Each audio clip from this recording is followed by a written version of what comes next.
Hello friends, welcome to optimistic studies. Optimistic studies में आप सभी का स्वागत है।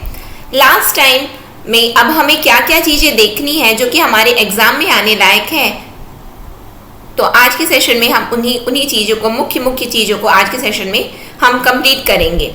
सबसे पहले हम देखते हैं, बात करते हैं एटमॉस्फेयर की। ज्योग्राफी का पोर्शन रहने वाला है, ये एसएसटी का है ये, ठीक है।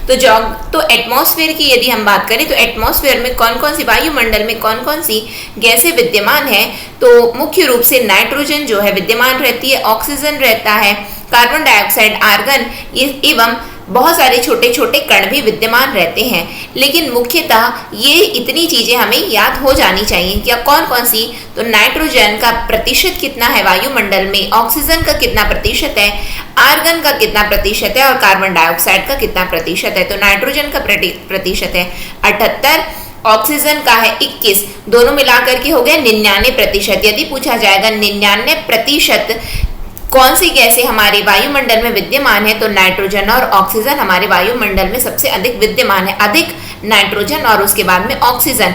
आर्गन का प्रतिशत हमारे वायुमंडल में पाया जाता है 0.93% और कार्बन डाइऑक्साइड का प्रतिशत पाया जाता है 0.03%, ठीक है। और साथ में बहुत सारे छोटे छोटे कण भी मौजूद होते हैं। यदि हम नाइट्रोजन की बात करते हैं तो नाइट्रोजन जो होता है, तो नाइट्रोजन सर्वाधिक पाए जाने वाली गैस है, जैसे कि हमने देख लिया 78% नाइट्रोजन वायुमंडल में विद्यमान है। यह सांस लेते हैं, जब हम सांस लेते हैं तब फेफड़ों में कुछ नाइट्रोजन भी ले जाते हैं और फिर उसे बाहर निकाल देते हैं। परंतु पौधों को अपने जीवन के लिए नाइट्रोजन की आवश्यकता होती है, वे सीधे वायु से नाइट्रोजन नहीं ले पाते हैं। ये बात इंपॉर्टेंट है, ये बात को आपको याद रखनी है कि जो पौधे होते हैं वो सीधा वायुमंडल से नाइट्रोजन को नहीं ले पाते हैं। तो फिर पौधे कैसे ले पाते हैं, क्योंकि उनके लिए भी तो नाइट्रोजन आवश्यक है। तो वो कैसे ले पाते हैं, तो वो जो है मृदा के माध्यम से, यानी कि सॉइल के माध्यम से जो है वो नाइट्रोजन को लेते हैं। क्या करते हैं वो कि पौधों की जड़ों में रहने वाले जो जीवाणु होते हैं तो वो वायु से नाइट्रोजन लेते हैं। जो पौधों की जड़ों में जो जीवाणु विद्यमान होते हैं, जो बैक्टीरिया प्रेजेंट होते हैं जड़ों में, वो क्या करते हैं, वो वायु से नाइट्रोजन लेते हैं और फिर उसके बाद वो पौधों को देते हैं, ठीक है। और जिससे पौधे इसका प्रयोग कर सके। क्यों? क्योंकि पौधे सीधा नाइट्रोजन नहीं ले सकते, हम सीधा ले लेते हैं, हम सांस लेते हैं तब फेफड़ों में हमारे नाइट्रोजन चला जाता है और फिर हम बाहर भी निकाल देते हैं। लेकिन पौधे नहीं ले पाते। तो पौधे कैसे ले पाते हैं, पौधे जो है जीवाणु के माध्यम से लेते हैं, क्योंकि जो उनकी जड़ों में जो जीवाणु विद्यमान रहते हैं वो नाइट्रोजन लेते हैं और फिर नाइट्रोजन का स्वरूप बदल करके पौधों को मिल जाता है नाइट्रोजन, ठीक। ऑक्सीजन की यदि हम बात करें तो ऑक्सीजन वायु में प्रचुरता से मिलने वाली दूसरी गैस है, जो कि 21% हमारे वायुमंडल में विद्यमान है। मनुष्य तथा पशु सांस लेने में वायु से क्या लेते हैं, तो ऑक्सीजन प्राप्त करते हैं। हरे पादप यानी कि ग्रीन प्लांट्स प्रकाश संश्लेषण फोटोसिंथेसिस द्वारा ऑक्सीजन उत्पन्न करते हैं। हरे पादप कैसे ऑक्सीजन को उत्पन्न करते हैं, तो फोटोसिंथेसिस के माध्यम से, प्रकाश संश्लेषण की प्रक्रिया से, ठीक। और इस प्रकार वायु में ऑक्सीजन की मात्रा समान बनी रहती है। यदि हम वृक्ष काटते हैं तो क्या होता है, तो संतुलन बिगड़ जाता है। इसीलिए बोलते हैं वृक्षारोपण करना चाहिए, वृक्षों को काटना नहीं चाहिए, ठीक। कार्बन डाइऑक्साइड की बात करें तो यह भी महत्वपूर्ण गैस है और हरे पादप अपने भोजन के रूप में कार्बन डाइऑक्साइड का प्रयोग करते हैं और ऑक्सीजन क्या करते हैं, ऑक्सीजन वो हमें देते हैं, वापस देते हैं। क्यों? क्योंकि हम कार्बन डाइऑक्साइड जो हम ऑक्सीजन लेते हैं, ऑक्सीजन हमें कौन दे रहा है, तो पौधों से हमें मिलता है, ठीक है। पौधों से भी हमें प्रचुर मात्रा में ऑक्सीजन मिल रहा होता है। तो पौधे ऑक्सीजन क्या करते हैं, पौधे हमको ऑक्सीजन देते हैं और कार्बन डाइऑक्साइड को ले लेते हैं। कार्बन डाइऑक्साइड को वो किस में प्रयोग करते हैं, तो भोजन के रूप में वो कार्बन डाइऑक्साइड का प्रयोग करते हैं और मनुष्य और पशु कार्बन डाइऑक्साइड बाहर निकालते हैं। फिर क्या बताया गया है, मनुष्यों और पशुओं द्वारा बाहर छोड़े जाने वाली कार्बन डाइऑक्साइड की मात्रा पादपों द्वारा प्रयोग की जाने वाली गैस के बराबर होती है, जिससे यह संतुलन बना रहता है। परंतु यह संतुलन कोयला तथा खनिज तेल आदि ईंधनों के जलाने से गड़बड़ा जाते हैं और भी वायुमंडल में प्रति वर्ष करोड़ों टन कार्बन डाइऑक्साइड की बढ़ोतरी करते हैं। यदि हम छोड़ें और वो लें वो दें, और हम वो दे रहे हैं फिर हम ऑक्सीजन ले रहे हैं, यदि इस तरीके से बस कार्य चले तो फिर बैलेंस बना रहेगा, संतुलन बना रहेगा। लेकिन जैसे कि आप सभी जानते हैं, जो ईंधन जैसे हम जला रहे हैं इतना, तो उससे होता क्या है कि कार्बन डाइऑक्साइड की मात्रा जो है हमारे वायुमंडल में अधिक हो जाती है। जब ये इसका वॉल्यूम बढ़ जाता है, जब इसका आयतन जब बढ़ जाता है, तो पृथ्वी पर मौसम तथा जलवायु प्रभावित हो जाती हैं। ठीक है, फिर क्या बताया गया है, कार्बन डाइऑक्साइड वायुमंडल में फैलकर पृथ्वी से विकिरित ऊष्मा यानी कि रेडिएटेड हीट को पृथ्वी पर रोककर, कार्बन डाइऑक्साइड जब वायुमंडल में फैल जाता है तो क्या होता है, जो रेडिएटेड हीट होती है तो वो पृथ्वी पर रोककर green house effect, green house प्रभाव पैदा करती है। क्यों? क्योंकि कार्बन डाइऑक्साइड की मात्रा बढ़ गई तो क्या होता है, ग्रीन हाउस इफेक्ट जो है, ग्रीन हाउस प्रभाव जो है पैदा हो जाता है। और इसीलिए इसे हम क्या बोलते हैं, इसीलिए हम जो है कार्बन डाइऑक्साइड को ग्रीन हाउस गैस भी बोलते हैं, क्योंकि जब इसकी वायुमंडल में जब इसका आयतन बढ़ जाता है तो जो विकिरित ऊष्मा होती है तो वो पृथ्वी पर रोक कर क्या होता है, ग्रीन हाउस प्रभाव को पैदा कर देती है। इसीलिए इसका नाम क्या पड़ा, ग्रीन हाउस गैस पड़ा। और इसके अभाव में धरती इतनी ठंडी हो जाती है कि इस पर रहना असंभव होता है। किंतु जब कारखानों एवं कार के धुएं से वायुमंडल में इसका स्तर बढ़ता है तब इस ऊष्मा के द्वारा पृथ्वी का तापमान बढ़ता है, और जब तापमान बढ़ता है तो इसे हम क्या कहते हैं, तो भूमंडलीय तापमान, इसका मतलब ग्लोबल वार्मिंग बोलते हैं। जैसे कि बोलते हैं ना कि यदि हम देखें तो अभी ग्लोबल वार्मिंग की समस्या जो है एक सबसे बड़ी समस्या बनती जा रही है, और सभी देश इसके लिए सब साथ में आ रहे हैं कि ग्लोबल वार्मिंग नहीं होनी चाहिए, भूमंडलीय तापमान नहीं बढ़ना चाहिए।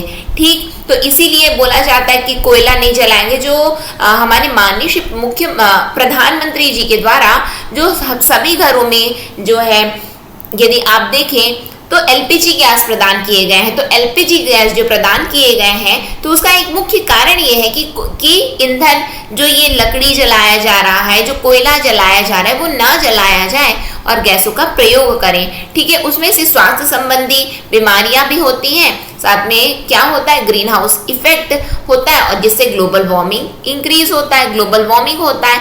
इसी वजह से जो है ये सभी कार्य किए जाते हैं सरकार के द्वारा। ठीक, फिर क्या है, तापमान में इस वृद्धि के कारण पृथ्वी के सबसे ठंड प्रदेश में जमी हुई बर्फ पिघल जाती है। जब ग्लोबल वार्मिंग होता है, देखो ग्लोबल वार्मिंग मतलब कि तापमान में बढ़ोतरी हो रही है। तापमान में जब भूमंडलीय तापमान में बढ़ोतरी हुई तो देखो ताप बढ़ा तो बर्फ क्या रहेगी, तो बर्फ पिघलने लगती है।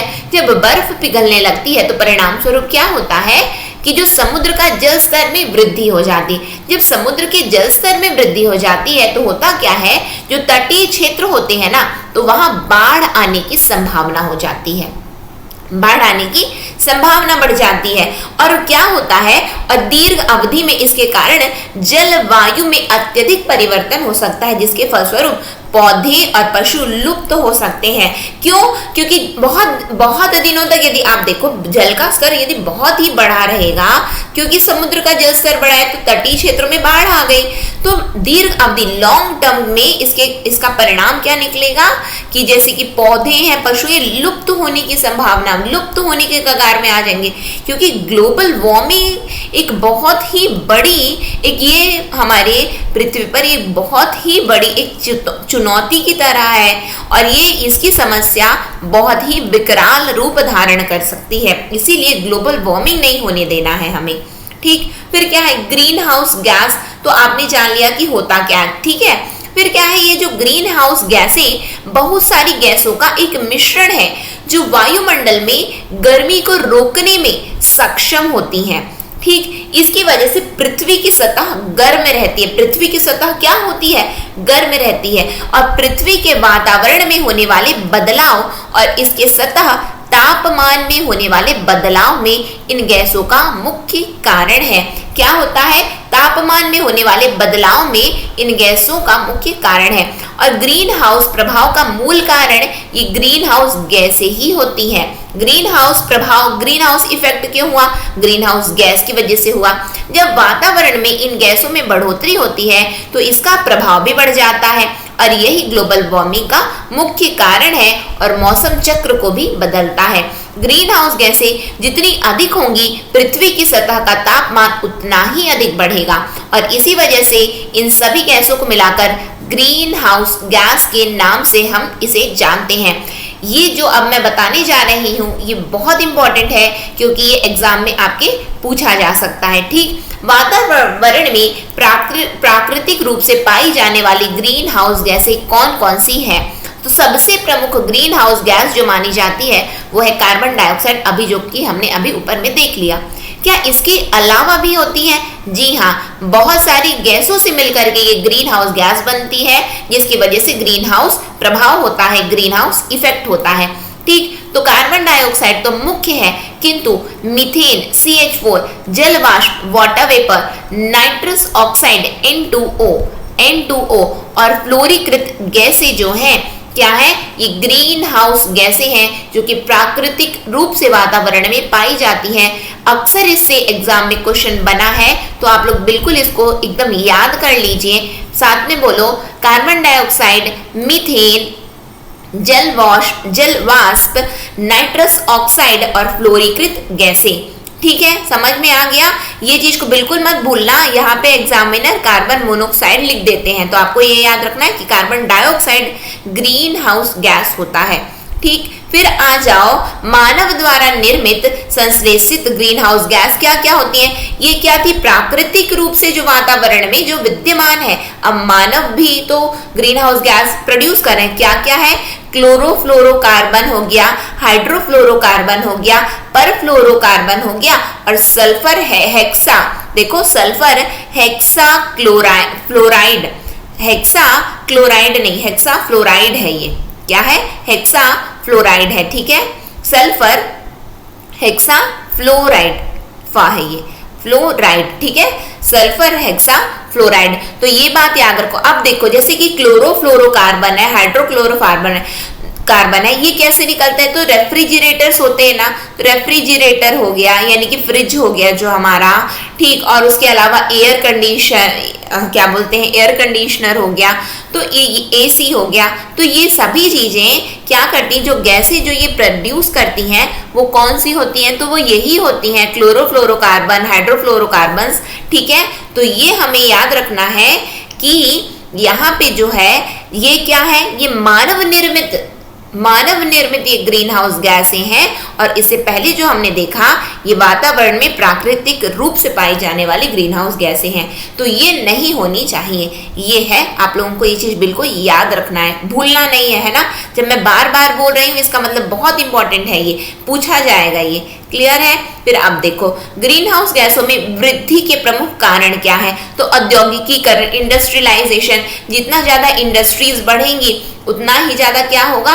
उतना ही ज्यादा ये ग्रीन हाउस गैसें जो हैं क्या होंगी? प्रोड्यूस होती जाएंगी। नगरीकरण, अर्बनाइजेशन भी मुख्य कारण है इसका। ठीक है, फिर उपभोक्तावादी संस्कृति जो है, फिर वाहनों में जीवाश्म ईंधनों के जलने से उत्पन्न धुआं और वनों का विनाश, ये ग्रीन हाउस गैसों में वृद्धि का प्रमुख कारण है। ठीक, अब हम आ जाते हैं गर्म और ठंडी वायु क्या होती है, हॉट एंड कोल्ड एयर क्या होता है। तो जब वायु गर्म होती है, इंपॉर्टेंट कॉन्सेप्ट है, ध्यान से सुनिए। जब वायु गर्म होती है तो फैलती है और हल्की होकर ऊपर उठती है। जब वायु गर्म होती है तो क्या होती है? फैलती है और हल्की होकर ऊपर उठती है। जब आप जो है गैस में आप एक पतीला रख दीजिए, एक बर्तन रख दीजिए और उसमें पानी भर दीजिए और उसके बाद में जब उबलेगी, उबल करके क्या होता है? वो वाष्प बन करके ऊपर उठता है ना। वो क्यों होता है? इसी वजह से होता है। अब वहां पे आप ढक्कन रख दो तो क्या होगा? पानी की बूंदें जम जाएंगी ना प्लेट में, तो इसका मतलब वो फैल रही है। ठीक, फिर क्या है? ठंडी वायु सघन और भारी होती है। ठंडी वायु क्या होती है?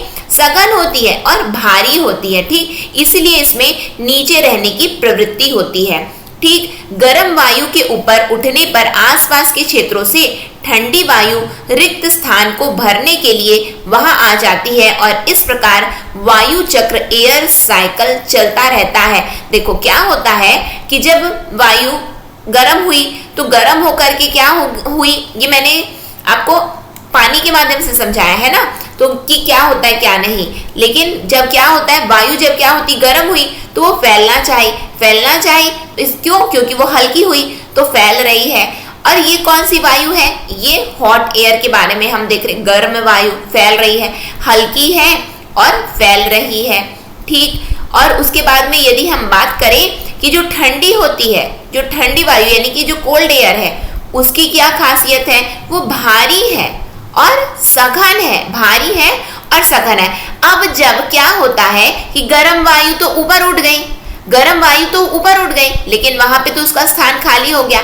जब स्थान खाली हो गया तो उसको भरने के लिए कौन आया, तो ठंडी वायु वो रिक्त स्थान को भरने के लिए आती, ऊपर उठ गई, कौन सी वाली, गर्म। अब वहां पे कौन आएगा, तो ठंडी वायु आई, फिर ये ठंडी वायु नीचे रहेगी, फिर उसके बाद में गर्म वायु आई, फिर वो उसको ऊपर उठाकर, तो ये इस तरीके से ये चक्र जो है वायु चक्र चलता ही रहता है। गरम ऊपर उठी, ठंडी आई, फिर उसके बाद फिर वो गर्म हुई, फिर उसके बाद वो ऊपर उठेगी, फिर ठंडी आएगी, इस तरीके से वो चलती रहती है ये पूरा वायु चक्र, ठीक। फिर उसके बाद में यदि हम बात करते हैं वायुमंडल की संरचना, स्ट्रक्चर ऑफ द एटमॉस्फेयर की यदि हम बात करें, तो हमारा जो ये वायुमंडल है वो 5 परतों में विभाजित है, 5 लेयर्स है हमारे वायुमंडल के। कौन कौन से हैं, तो ट्रोपोस्फियर जिसको हम शुभ मंडल के नाम से जानते हैं, स्ट्रेटोस्फियर जिसको हम समताप मंडल के नाम से जानते हैं, फिर मेसोस्फियर जिसको हम मध्य मंडल के नाम से जानते हैं, फिर है थर्मोस्फियर जिसको हम बाह्य वायुमंडल के नाम से जानते हैं, और फिर है एक्सोस्फियर जिसको हम बहिर्मंडल के नाम से जानते हैं। TSMTE याद रखेंगे आप लोग, troposphere, stratosphere, mesosphere, thermosphere, exosphere, ये जो है क्रम में सजाने के लिए भी आ सकता है कि सही क्रम इसका क्या होता है, ठीक। TSMTE, टी क्या, ये क्या ट्रोपो और ये क्या थर्मो, TSMTE, ठीक। फिर क्या है, शुभ मंडल की यदि हम बात करें तो ये जो ट्रोपोस्फियर है, तो यह परत वायुमंडल की सबसे महत्वपूर्ण परत है। क्या है, सबसे महत्वपूर्ण परत है, और इसकी औसत ऊंचाई 13 किलोमीटर है। कितनी है, 13। टी से ट्रोपोस्फियर, टी से 13, यानी टी से 13 भी होता है, यानी कि 13। बोलो साथ में, बोलो मेरे साथ में, टी से ट्रोपोस्फियर, टी से 13 यानी कि 13, ठीक। तो 13 किलोमीटर है, और इसी मंडल में मौजूद वायु में हम सांस लेते हैं। यही मंडल है जो कि इसकी औसत ऊंचाई 13 किलोमीटर है, और हम जो सांस ले रहे हैं हम इसी में ले रहे हैं, ट्रोपोस्फियर शुभ मंडल में, ठीक। मौसम की लगभग सभी घटनाएं जैसे कि वर्षा, कोहरा, आंधी तूफान एवं ओलावर्षण इसी परत के अंदर होते हैं, इसी परत में ये सभी चीजें हो रही हैं, ठीक। फिर उसके बाद में आता है, जब हम 13 किलोमीटर से जब ऊपर उठ जाते हैं, फिर क्या आता है, तब आता है स्ट्रेटोस्फियर, समताप मंडल। अब ये जब समताप मंडल आया तो ये ऊपर का भाग है, ये शोभ मंडल के ऊपर का भाग क्या है, समताप मंडल है। पूछा जा सकता है शोभ मंडल के ऊपर का भाग क्या कहलाता है, तो शोभ मंडल के ऊपर का भाग समताप मंडल, स्ट्रेटोस्फियर कहलाता है, ठीक। यह लगभग 50 किलोमीटर की ऊंचाई मध्य सीमा तक फैला है। यह ट्रोपोस्फियर 13 किलोमीटर, स्ट्रेटोस्फियर 50 किलोमीटर। देखो एस ऐसे लिखे हो, ये भी कैसे लिखा हुआ है, एस जैसे लिखा हुआ है ना, देखो 50 लिखा है तो एस जैसे लिखा हुआ है, बस याद हो जाएगा आपको, ठीक। यह परत बादलों एवं मौसम संबंधी घटनाओं से लगभग मुक्त होती है। इसके फलस्वरूप यहाँ की परिस्थितियां हवाई जहाज उड़ाने के लिए आदर्श होती हैं। यानी कि जो हवाई जहाज उड़ रही है वो कौन से मंडल में उड़ रही है, तो समताप मंडल, स्ट्रेटोस्फियर में उड़ती है, ठीक है। फिर समताप मंडल की एक महत्वपूर्ण विशेषता है कि इसमें जो है ओजोन गैस यानी कि ओजोन गैस की परत होती है, और यह परत सूर्य से आने वाली हानिकारक गैसों से हमारी रक्षा करती है। हानिकारक गैस जैसे कि अल्ट्रावायलेट रेज, ठीक है, अल्ट्रावायलेट रेज से हमारी ये जो ओजोन गैस है हमारी रक्षा करती है।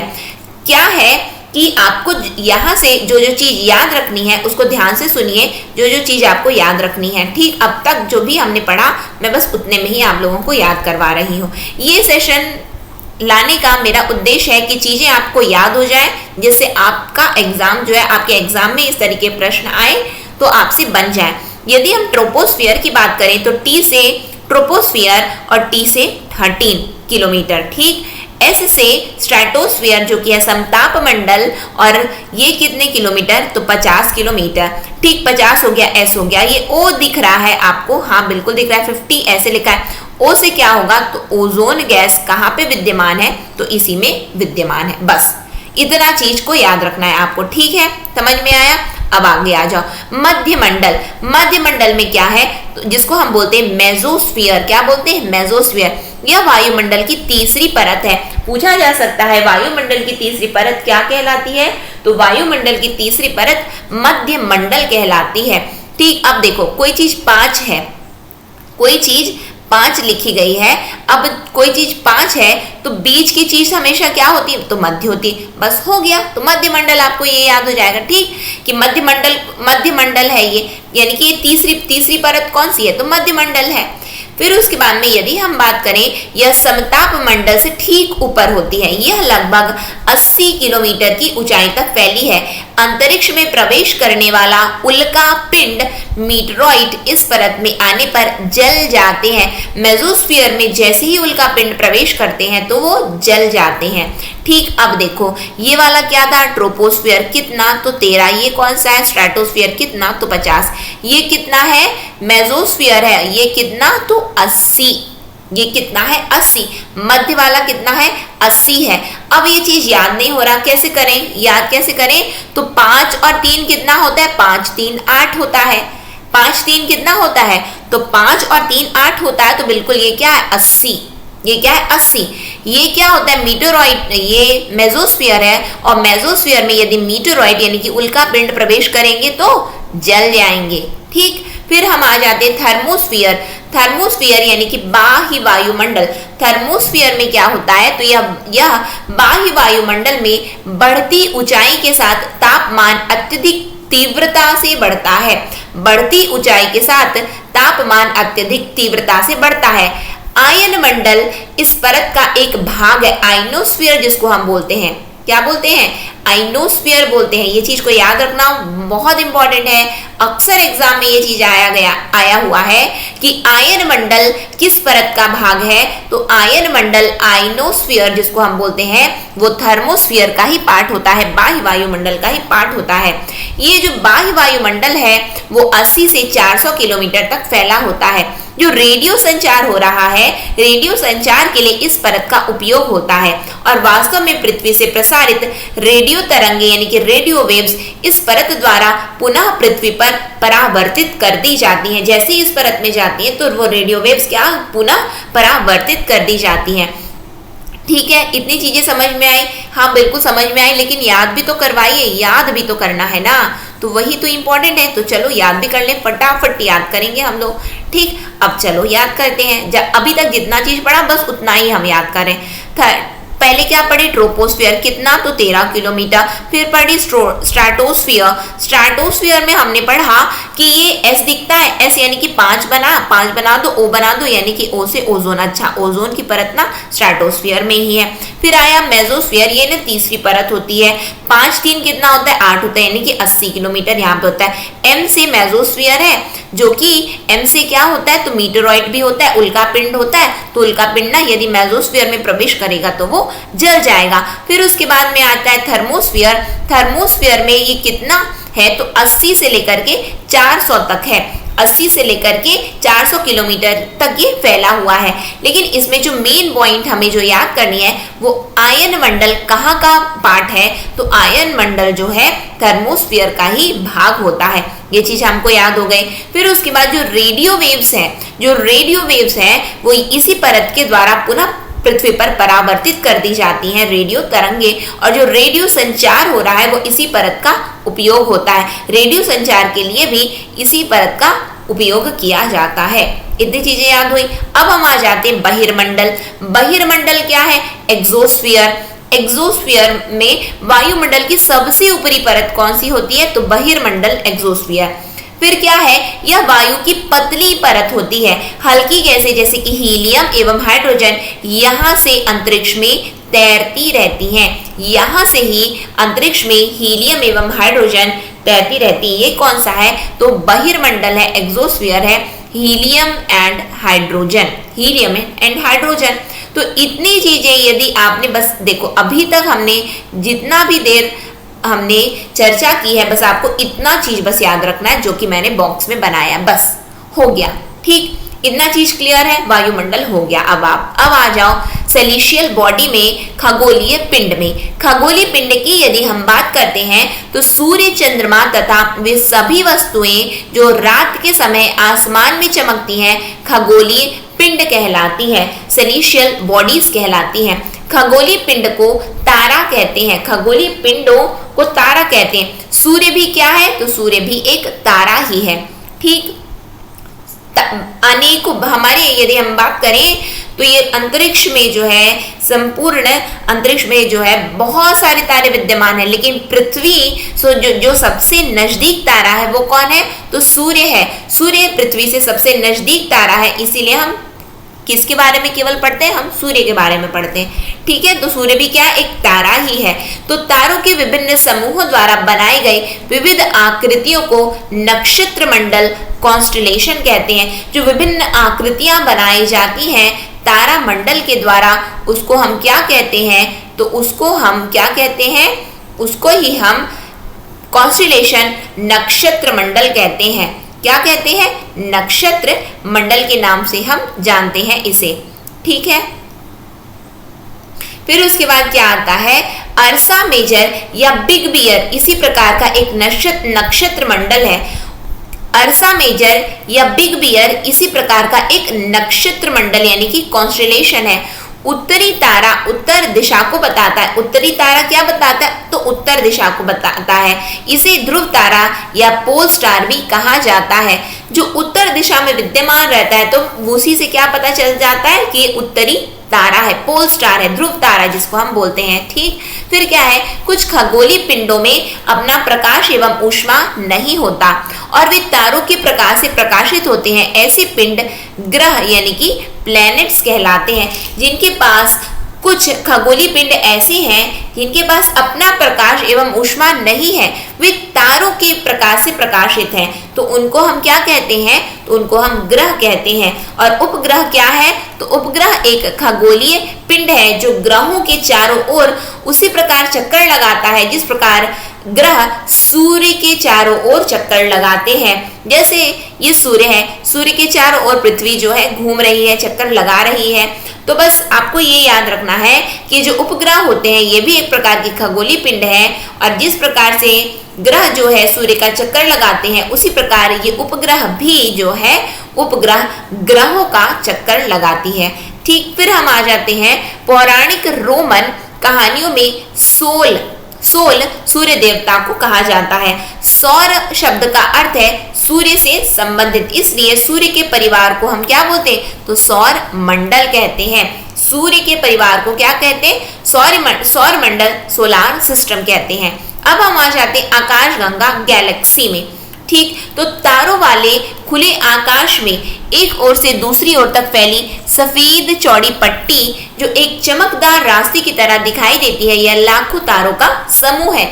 यह पट्टी आकाशगंगा है। हमारा सौरमंडल इस आकाशगंगा का एक भाग है। इस प्रकार की लाखों आकाशगंगाएं मिलकर ब्रह्मांड यूनिवर्स बनाती हैं। ठीक, हमारी जो आकाशगंगा है तो हमारी आकाशगंगा का नाम है मंदाकिनी। क्या नाम है? मंदाकिनी नाम है, मिल्की वे नाम है। क्या नाम है? मिल्की वे। ठीक है, हमारी आकाशगंगा का क्या नाम है? मंदाकिनी, मिल्की वे नाम है। क्लियर है? फिर ऐसे इसी प्रकार यदि हम बात करें तो बहुत सारी आकाशगंगाएं मिलकर के क्या बनाती हैं? तो संपूर्ण ब्रह्मांड बनाती हैं। ठीक, फिर क्या बताया गया? अब हम सौर मंडल में आ जाते हैं। सौर का तो सौर मंडल में क्या बताया गया? सौर मंडल में कौन कौन है? तो सूर्य है, 8 ग्रह है। याद रखना, पूछा जाता है कितने ग्रह हैं? तो 8 ग्रह है। पहले कितने होते थे? तो 9 ग्रह होते थे, लेकिन प्लूटो जो है अब ग्रह नहीं है वो, तो अब तो जब प्लूटो हट गया तो कितने ग्रह हैं? केवल 8 ग्रह हैं। ठीक, फिर उपग्रह, सैटेलाइट तथा कुछ अन्य खगोलीय पिंड सेलेस्टियल बॉडी जैसे कि क्षुद्र ग्रह जिसको हम एस्ट्रॉइड्स के नाम से जानते हैं, उल्का पिंड, मीटेरॉइड्स। बताओ मीटेरॉइड्स किसमें प्रवेश करता है तो जल जाता है? जब मेसोस्फीयर में प्रवेश करता है तो जल जाता है। तो ये सभी मिलकर के सौरमंडल का निर्माण करते हैं। यदि हम सूर्य की बात करते हैं तो सूर्य सौरमंडल के केंद्र में स्थित है। यह बहुत बड़ा है एवं अत्यधिक गर्म गैसों से बना है। सूर्य सौरमंडल के लिए प्रकाश एवं ऊष्मा का एकमात्र स्रोत है। सूर्य पृथ्वी से लगभग 15 करोड़ किलोमीटर दूर है। सूर्य से के सबसे ज्यादा निकट जो तारा है वो क्या है? Proxima Centauri. देखो, हमसे हमारी पृथ्वी से जो सबसे नजदीक तारा है वो कौन है? सूर्य है। और सूर्य से जो सबसे नजदीक जो तारा है उसका क्या नाम है? Proxima Centauri. सूर्य से नजदीक है प्रॉक्सिमा सेंचुरी। ठीक है, फिर उसके बाद में क्या है? प्रकाश की गति लगभग 3 लाख किलोमीटर प्रति सेकेंड है और इस गति को पृथ्वी तक पहुंचने में लगभग 8 मिनट 19 सेकेंड का समय लगता है। जब सूर्य का प्रकाश पृथ्वी तक पहुंचने में कितना समय लगता है? तो 8 मिनट 19 सेकेंड लगभग समय ये लगता है। ठीक है, फिर उसके बाद में यदि हम बात करें इसकी गति कितनी है, प्रकाश की गति, तो लगभग 3 लाख किलोमीटर प्रति सेकेंड है। क्लियर है? फिर उसके बाद में यदि हम बात करते हैं तो ग्रह यानी कि प्लैनेट्स की हम बात कर रहे हैं। तो हमारे सौरमंडल में 8 ग्रह हैं। सूर्य से दूरी के अनुसार वे हैं बुध, शुक्र, पृथ्वी, मंगल, बृहस्पति, शनि, यूरेनस और नेपच्यून। ठीक, मरकरी, वीनस, अर्थ, मार्स, जुपिटर, सैटर्न, यूरेनस और नेपच्यून। क्रम भी याद हो जाना चाहिए आप लोगों को। ठीक, सौरमंडल के सभी 8 ग्रह एक निश्चित पथ पर सूर्य का चक्कर लगाते हैं। ये रास्ते दीर्घवृत्ताकार इलोंगेटेड में फैले हुए हैं। ये कक्षा कहलाते हैं। बुध सूर्य के सबसे नजदीक का ग्रह है। बुध क्या है? तो सबसे नजदीक का कौन सा ग्रह है? तो मरकरी है। ये है सूर्य और सूर्य से सबसे नजदीक कौन है? तो मरकरी है। ठीक है, ग्रह का अपने कक्ष पर घूमना रोटेशन यानी कि घूर्णन कहलाता है। अपने कक्ष पर घूम रहा है, अपने अक्ष पर घूमना क्या कहलाता है? रोटेशन कहलाता है। और कक्षा क्या कहलाती है? यानी कि ऑर्बिट्स क्या है? ये रास्ते दीर्घवृत्ताकार में फैले हुए हैं और ये कक्षा कहलाते हैं। रास्ते मतलब कि जहां पे ये जो ग्रह है जो सूर्य का चक्कर लगा रहे, तो जो रास्ता है वो क्या कहलाएगा? ऑर्बिट कहलाएगा। ठीक है, फिर सूर्य के चारों ओर एक स्थिर कक्ष में पृथ्वी की गति को परिक्रमण कहते हैं। एक स्थिर कक्ष में पृथ्वी की गति को हम क्या बोलते हैं? रिवॉल्यूशन बोलते हैं। ठीक, फिर उसके बाद पृथ्वी का अक्ष खगोलीय पिंड तथा प्लूटो बौनिक ग्रह कहे जाते हैं। पृथ्वी का अक्ष क्या बताया गया है?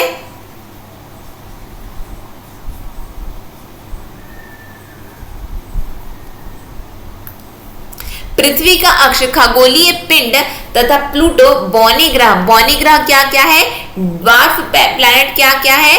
तो UB313 साइरस हो गया। और फिर उसके बाद में प्लूटो, ये सभी यदि पूछा जाएगा प्लूटो क्या ग्रह है? तो नहीं, प्लूटो ग्रह नहीं है। तो प्लूटो क्या है?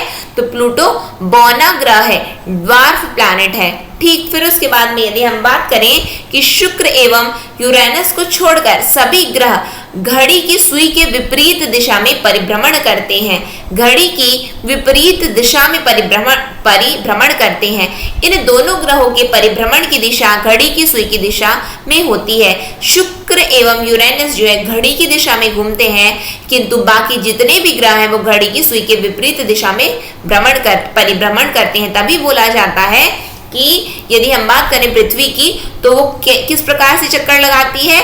वेस्ट टू ईस्ट चलती है। ठीक, बाकी यदि आप शुक्र और यूरेनस की बात करोगे तो वो ईस्ट टू वेस्ट चलता है। ठीक, अब हम आ जाते एक एक करके सबको देखते हैं। बुध की यदि हम बात करें, मरकरी की हम बात करें तो बुध ग्रह सौरमंडल के 8 ग्रहों में सबसे छोटा है और सूर्य का सबसे निकटतम ग्रह है। इसका परिक्रमण काल लगभग 88 दिन है और इसका कोई उपग्रह नहीं है।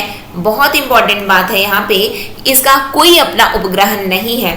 ठीक, उपग्रह कौन? जो ग्रह की परिक्रमा करे। ग्रह कौन? जो सूर्य की परिक्रमा कर रहा है। क्लियर है? फिर यदि हम बात करें तो बुध ग्रह सौरमंडल के आर्द्रम सबसे छोटा है, निकटतम है और इसका परिक्रमण काल कितना है? तो 88 है। अभी जो यदि हम बात कर रहे हैं परिक्रमण मतलब रिवॉल्यूशन, यानी कि ये रिवॉल्व जो कर रहा है, ठीक है, तो सूर्य के चारों ओर एक स्थिर कक्षा में पृथ्वी की गति को परिक्रमण कहते हैं, यानी कि सूर्य के चारों ओर घूमने को रिवॉल्यूशन बोल रहे हैं हम। ठीक है, फिर इसका कितना है? सूर्य की परिक्रमण काल ये कितना? इसका परिक्रमण काल कितना है? तो 88 दिन है। फिर हम शुक्र में आ जाते हैं। बुध की हम बुध का हमने देख लिया, अब हम शुक्र के बारे में देखते हैं, वीनस के बारे में देख रहे हैं। तो शुक्र जो है पृथ्वी का सबसे निकटतम और सौरमंडल का सबसे गर्म ग्रह है। आप बोलोगे मरकरी सबसे पास है तो उसको तो गर्म होना चाहिए ना, उसको गर्म होना चाहिए, तो ये वीनस क्यों गर्म हो गया? ये शुक्र क्यों गर्म है? जी हाँ, वीनस जो है वो सबसे गर्म ग्रह है क्योंकि इसका आकार छोटा है। जब सूर्य की तो होता क्या है कि सीधा प्रकाश किस पर जाता है? तो सीधा प्रकाश जो है इस पर जाता है। ठीक है, तो शुक्र जो है सबसे निकट पृथ्वी का हमसे, ये क्या है अर्थ यहाँ पे है, तो पृथ्वी का सबसे निकटतम है और सबसे गर्म ग्रह माना जाता है। ठीक, और वीनस को यह नाम प्रेम और सुंदरता की देवी जो कि रोमन देवी के नाम पर दिया गया है। ठीक है, रोमन की देवी के नाम पर प्रेम और सुंदरता की देवी रोमन देवी मानी गई है, तो उसके नाम पर ये नाम दिया गया है। फिर उसके बाद शुक्र जो है चंद्रमा के बाद रात के समय आकाश में सबसे अधिक चमकीला ग्रह है।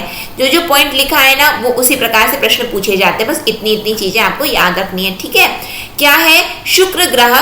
क्या है? सबसे पहले बोलो, ये पृथ्वी का सबसे निकटतम ग्रह है, फिर सौरमंडल का सबसे गर्म ग्रह है। इसका नाम किसके नाम पर पड़ा? तो रोमन देवी के नाम पर पड़ा, जिसका अर्थ क्या होता है? प्रेम और सुंदरता की देवी। फिर क्या है? यह चंद्रमा के बाद रात के समय आकाश में सबसे अधिक चमकीला ग्रह माना जाता है। इसको पृथ्वी की बहन कहा जाता है, पृथ्वी की बहन है ये। ठीक है, सिस्टर है। फिर यदि हम बात करते हैं, क्योंकि वीनस प्लैनेट का द्रव्यमान व आकार पृथ्वी के आकार के लगभग बराबर है। क्यों माना गया है इसको पृथ्वी की बहन? पृथ्वी की बहन इसको द्रव्यमान व आकार के कारण माना गया है। आकार साइज में और मास में जो है ये दोनों लगभग एक बराबर है, इसीलिए इसको पृथ्वी की जुड़वा बहन के नाम से ये जाना, ट्विन सिस्टर्स के नाम से कौन जाने जाते हैं? तो वीनस और अर्थ। ठीक, फिर उसके बाद इसका कोई उपग्रह नहीं है। मरकरी का भी कोई उपग्रह नहीं है, इसका भी कोई उपग्रह नहीं है। शुक्र ग्रह को भोर का तारा भी कहा जाता है, मॉर्निंग स्टार का नाम दिया जाता है। इसको सांझ का तारा, इवनिंग स्टार के नाम से भी हम जानते हैं। सबसे ज्यादा चांद के बाद जो सबसे ज्यादा जो चमकता है वो शुक्र ग्रह ही चमकता है। ठीक, इसको क्या बोला जाता है? भोर का तारा और सांझ का तारा। ये पृथ्वी की जुड़वा बहन, इसका नाम किसके नाम पर? रोमन देवी के नाम पर। ये सबसे गर्म ग्रह। ठीक, इतनी बातें क्लियर है। अब आ जाओ पृथ्वी पर। सूर्य से दूरी के हिसाब से पृथ्वी तीसरा ग्रह है। आकार में यह पांचवा सबसे बड़ा ग्रह है, आकार में पांचवा है। ठीक है, आकार में यह पांचवा सबसे बड़ा ग्रह है। यह ध्रुवों के पास थोड़ी चपटी है। ये क्या है? ध्रुवों के पास थोड़ी चपटी है। जैसे कि हम बोलेंगे गोल है, नहीं, गोल नहीं है। ये यहाँ पे क्या है? थोड़ी चपटी है। ध्रुवों के पास में थोड़ी चपटी, यहाँ पे उठी हुई है, इधर पे बलजी है। ठीक है, और यहाँ पे क्या है? चपटी हुई है, इस आकार में, स्फेरॉइड जिसको हम बोलते हैं। क्लियर है? फिर क्या है? यही कारण है कि इसके आकार को भू-आभ, जियोइड भी कहा जाता है। भू-आभ कहा जाता है। क्या कहा जाता है? यहाँ से उठी हुई है, जो आकार है पृथ्वी का, यहाँ से थोड़ा बलजी है, यहाँ से चपटा हुआ है। ठीक है, पोल्स के पास, ध्रुव के पास, यहाँ पे उत्तर ध्रुव और यहाँ पे क्या है? तो यहाँ पे दक्षिण ध्रुव, साउथ पोल, और यहाँ पे नॉर्थ पोल। तो यहाँ पे क्या है? चपटा हुआ है, जिसकी वजह से इस आकार को क्या बोला जाता है? तो इस आकार को जियोइड के नाम से हम जानते हैं, भू-आभ के नाम से हम जानते हैं। ठीक, अब भू-आभ का अर्थ होता है पृथ्वी के समान आकार। भू-आभ, पृथ्वी के समान आकार। अब हम आ जाते हैं, पृथ्वी के पास केवल एक उपग्रह है और हमारे उपग्रह का क्या नाम है? चंद्रमा। उपग्रह क्या करता है, ग्रह की परिक्रमा करता है। ग्रह क्या करता है, तो सूर्य की परिक्रमा करता है। ठीक, फिर अंतरिक्ष से देखने पर पृथ्वी नीले रंग की दिखाई पड़ती है, क्योंकि इसकी 2/3 सतह पानी से ढकी हुई है, इसलिए इसे नीला ग्रह, ब्लू प्लैनेट के नाम से हम जानते हैं। पूछा जाएगा नीला ग्रह कौन सा, तो हमारी पृथ्वी। ठीक, पृथ्वी अपने कक्ष पर एक घूर्णन पूरा करने में 23 घंटे 56 मिनट और 4.09 सेकंड का समय लेती है। अपने कक्ष पर, अपने अक्ष पर घूर्णन करने पर कितना समय ले रही है, तो 23 घंटे 56 मिनट और 4 सेकंड। 4 सेकंड, ये चीज को याद रखना है ना। 23 घंटे 56 मिनट, 23 घंटे 56 मिनट और कितना सेकंड, तो 4.09 सेकंड। यह अपने अक्ष पर लंबवत 23 डिग्री झुकी हुई है। अपने अक्ष पर लंबवत 23 यानी कि 23.5 डिग्री झुकी हुई है। इसके कारण इस पर विभिन्न प्रकार के मौसम आते हैं। पूछा जा सकता है विभिन्न प्रकार के मौसम क्यों आते हैं, तो क्योंकि अपने अक्ष पर लंबवत 23.5 डिग्री झुकी हुई है। ठीक, फिर पृथ्वी सूर्य की एक परिक्रमा 365 दिन 6 घंटे 48 मिनट और 45.51 सेकंड में पूरा करती है। यदि पूछा गया तो ये चीज को याद रखना है, जो लिखा गया है यहाँ पे, अपने अक्ष पर एक घूर्णन तो 23 घंटे 56 मिनट 4 सेकंड। ठीक, 4.09 सेकंड। पृथ्वी सूर्य की एक परिक्रमा तो 365 दिन 6 घंटे 48 मिनट और 45.51 सेकंड में पूरा करती है। फिर उसके बाद में हम पेरिहीलियन में आ जाते हैं, उपसौर में और अपसौर में। पेरिहीलियन और एपहीलियन, देखो पी से क्या होता है, पास होता है, पी से पास होता है, ऐसे याद करना बस। अब सुनो क्या बता रही हूँ। जब पृथ्वी सूर्य के बिल्कुल पास होती है, लिखा ना, जब पृथ्वी सूर्य के बिल्कुल पास होती है तो उसे उपसौर कहते हैं। जब देखो पी से पेरिहीलियन, जब पृथ्वी सूर्य के पास है तो उसको क्या बोलोगे, पेरिहीलियन बोलोगे। पी से पास, पी से पेरिहीलियन। ठीक, और उपसार की स्थिति कब आती है, तो 3 जनवरी को होती है, जब जो है ये पास में होती है। अपसार मतलब क्या होता है, जिस उसका उल्टा, पी से पास होगा तो अब जो भी उल्टा होगा, यानी कि सूर्य से अधिकतम, पृथ्वी सूर्य से अधिकतम दूरी पर होती है तो वह अपसार कहलाता है। अपसार की स्थिति 4 जुलाई को होती है। उपसौर 3 जनवरी, अपसार 4 जुलाई। पी से पेरिहीलियन, पी से पास, अब जो उसका उल्टा होगा तो यानी कि वो दूर होगा। ठीक, यानी कि एपहीलियन दूरी, और ये दूरी कब होती है, तो दूरी 4 तारीख को होती है, 4 जुलाई को होती है। कब होती है, 4 जुलाई को पृथ्वी सूर्य से अधिकतम दूरी पर होती है। ठीक है, और 3 जनवरी को पृथ्वी सूर्य से बिल्कुल पास में होती है। क्लियर है। अब हम आ जाते मंगल पर, मार्स पर। सौरमंडल में यह ग्रह दूसरा सबसे छोटा ग्रह है, दूसरा सबसे छोटा ग्रह है। ठीक, दूसरा सबसे छोटा ग्रह है मंगल। मंगल ग्रह की मिट्टी में लौह ऑक्साइड पाया जाता है। क्या पाया जाता है, आयरन ऑक्साइड, जिसको हम बोलते हैं लौह ऑक्साइड पाया जाता है, जिससे इसका रंग लाल दिखाई देता है। इसी कारण इसे लाल ग्रह भी कहा जाता है। लाल ग्रह किस कारण से कहा जाता है, तो लौह ऑक्साइड के कारण कहा जाता है। मंगल ग्रह के 2 उपग्रह हैं, फोबोस और डिमोस। पृथ्वी का कौन सा उपग्रह है, तो चंद्रमा। क्या है, चंद्रमा। फिर उसके बाद बुध और शुक्र के कौन से उपग्रह हैं, तो कोई भी उपग्रह उनके नहीं है। मंगल का कौन सा उपग्रह है, तो फोबोस और डिमोस है। मंगल को पृथ्वी से नंगी आंखों से देखा जा सकता है, आप बिल्कुल डायरेक्टली देख सकते हो। ठीक, फिर उसके बाद में हम बात करते हैं बृहस्पति ग्रह, जुपिटर प्लैनेट।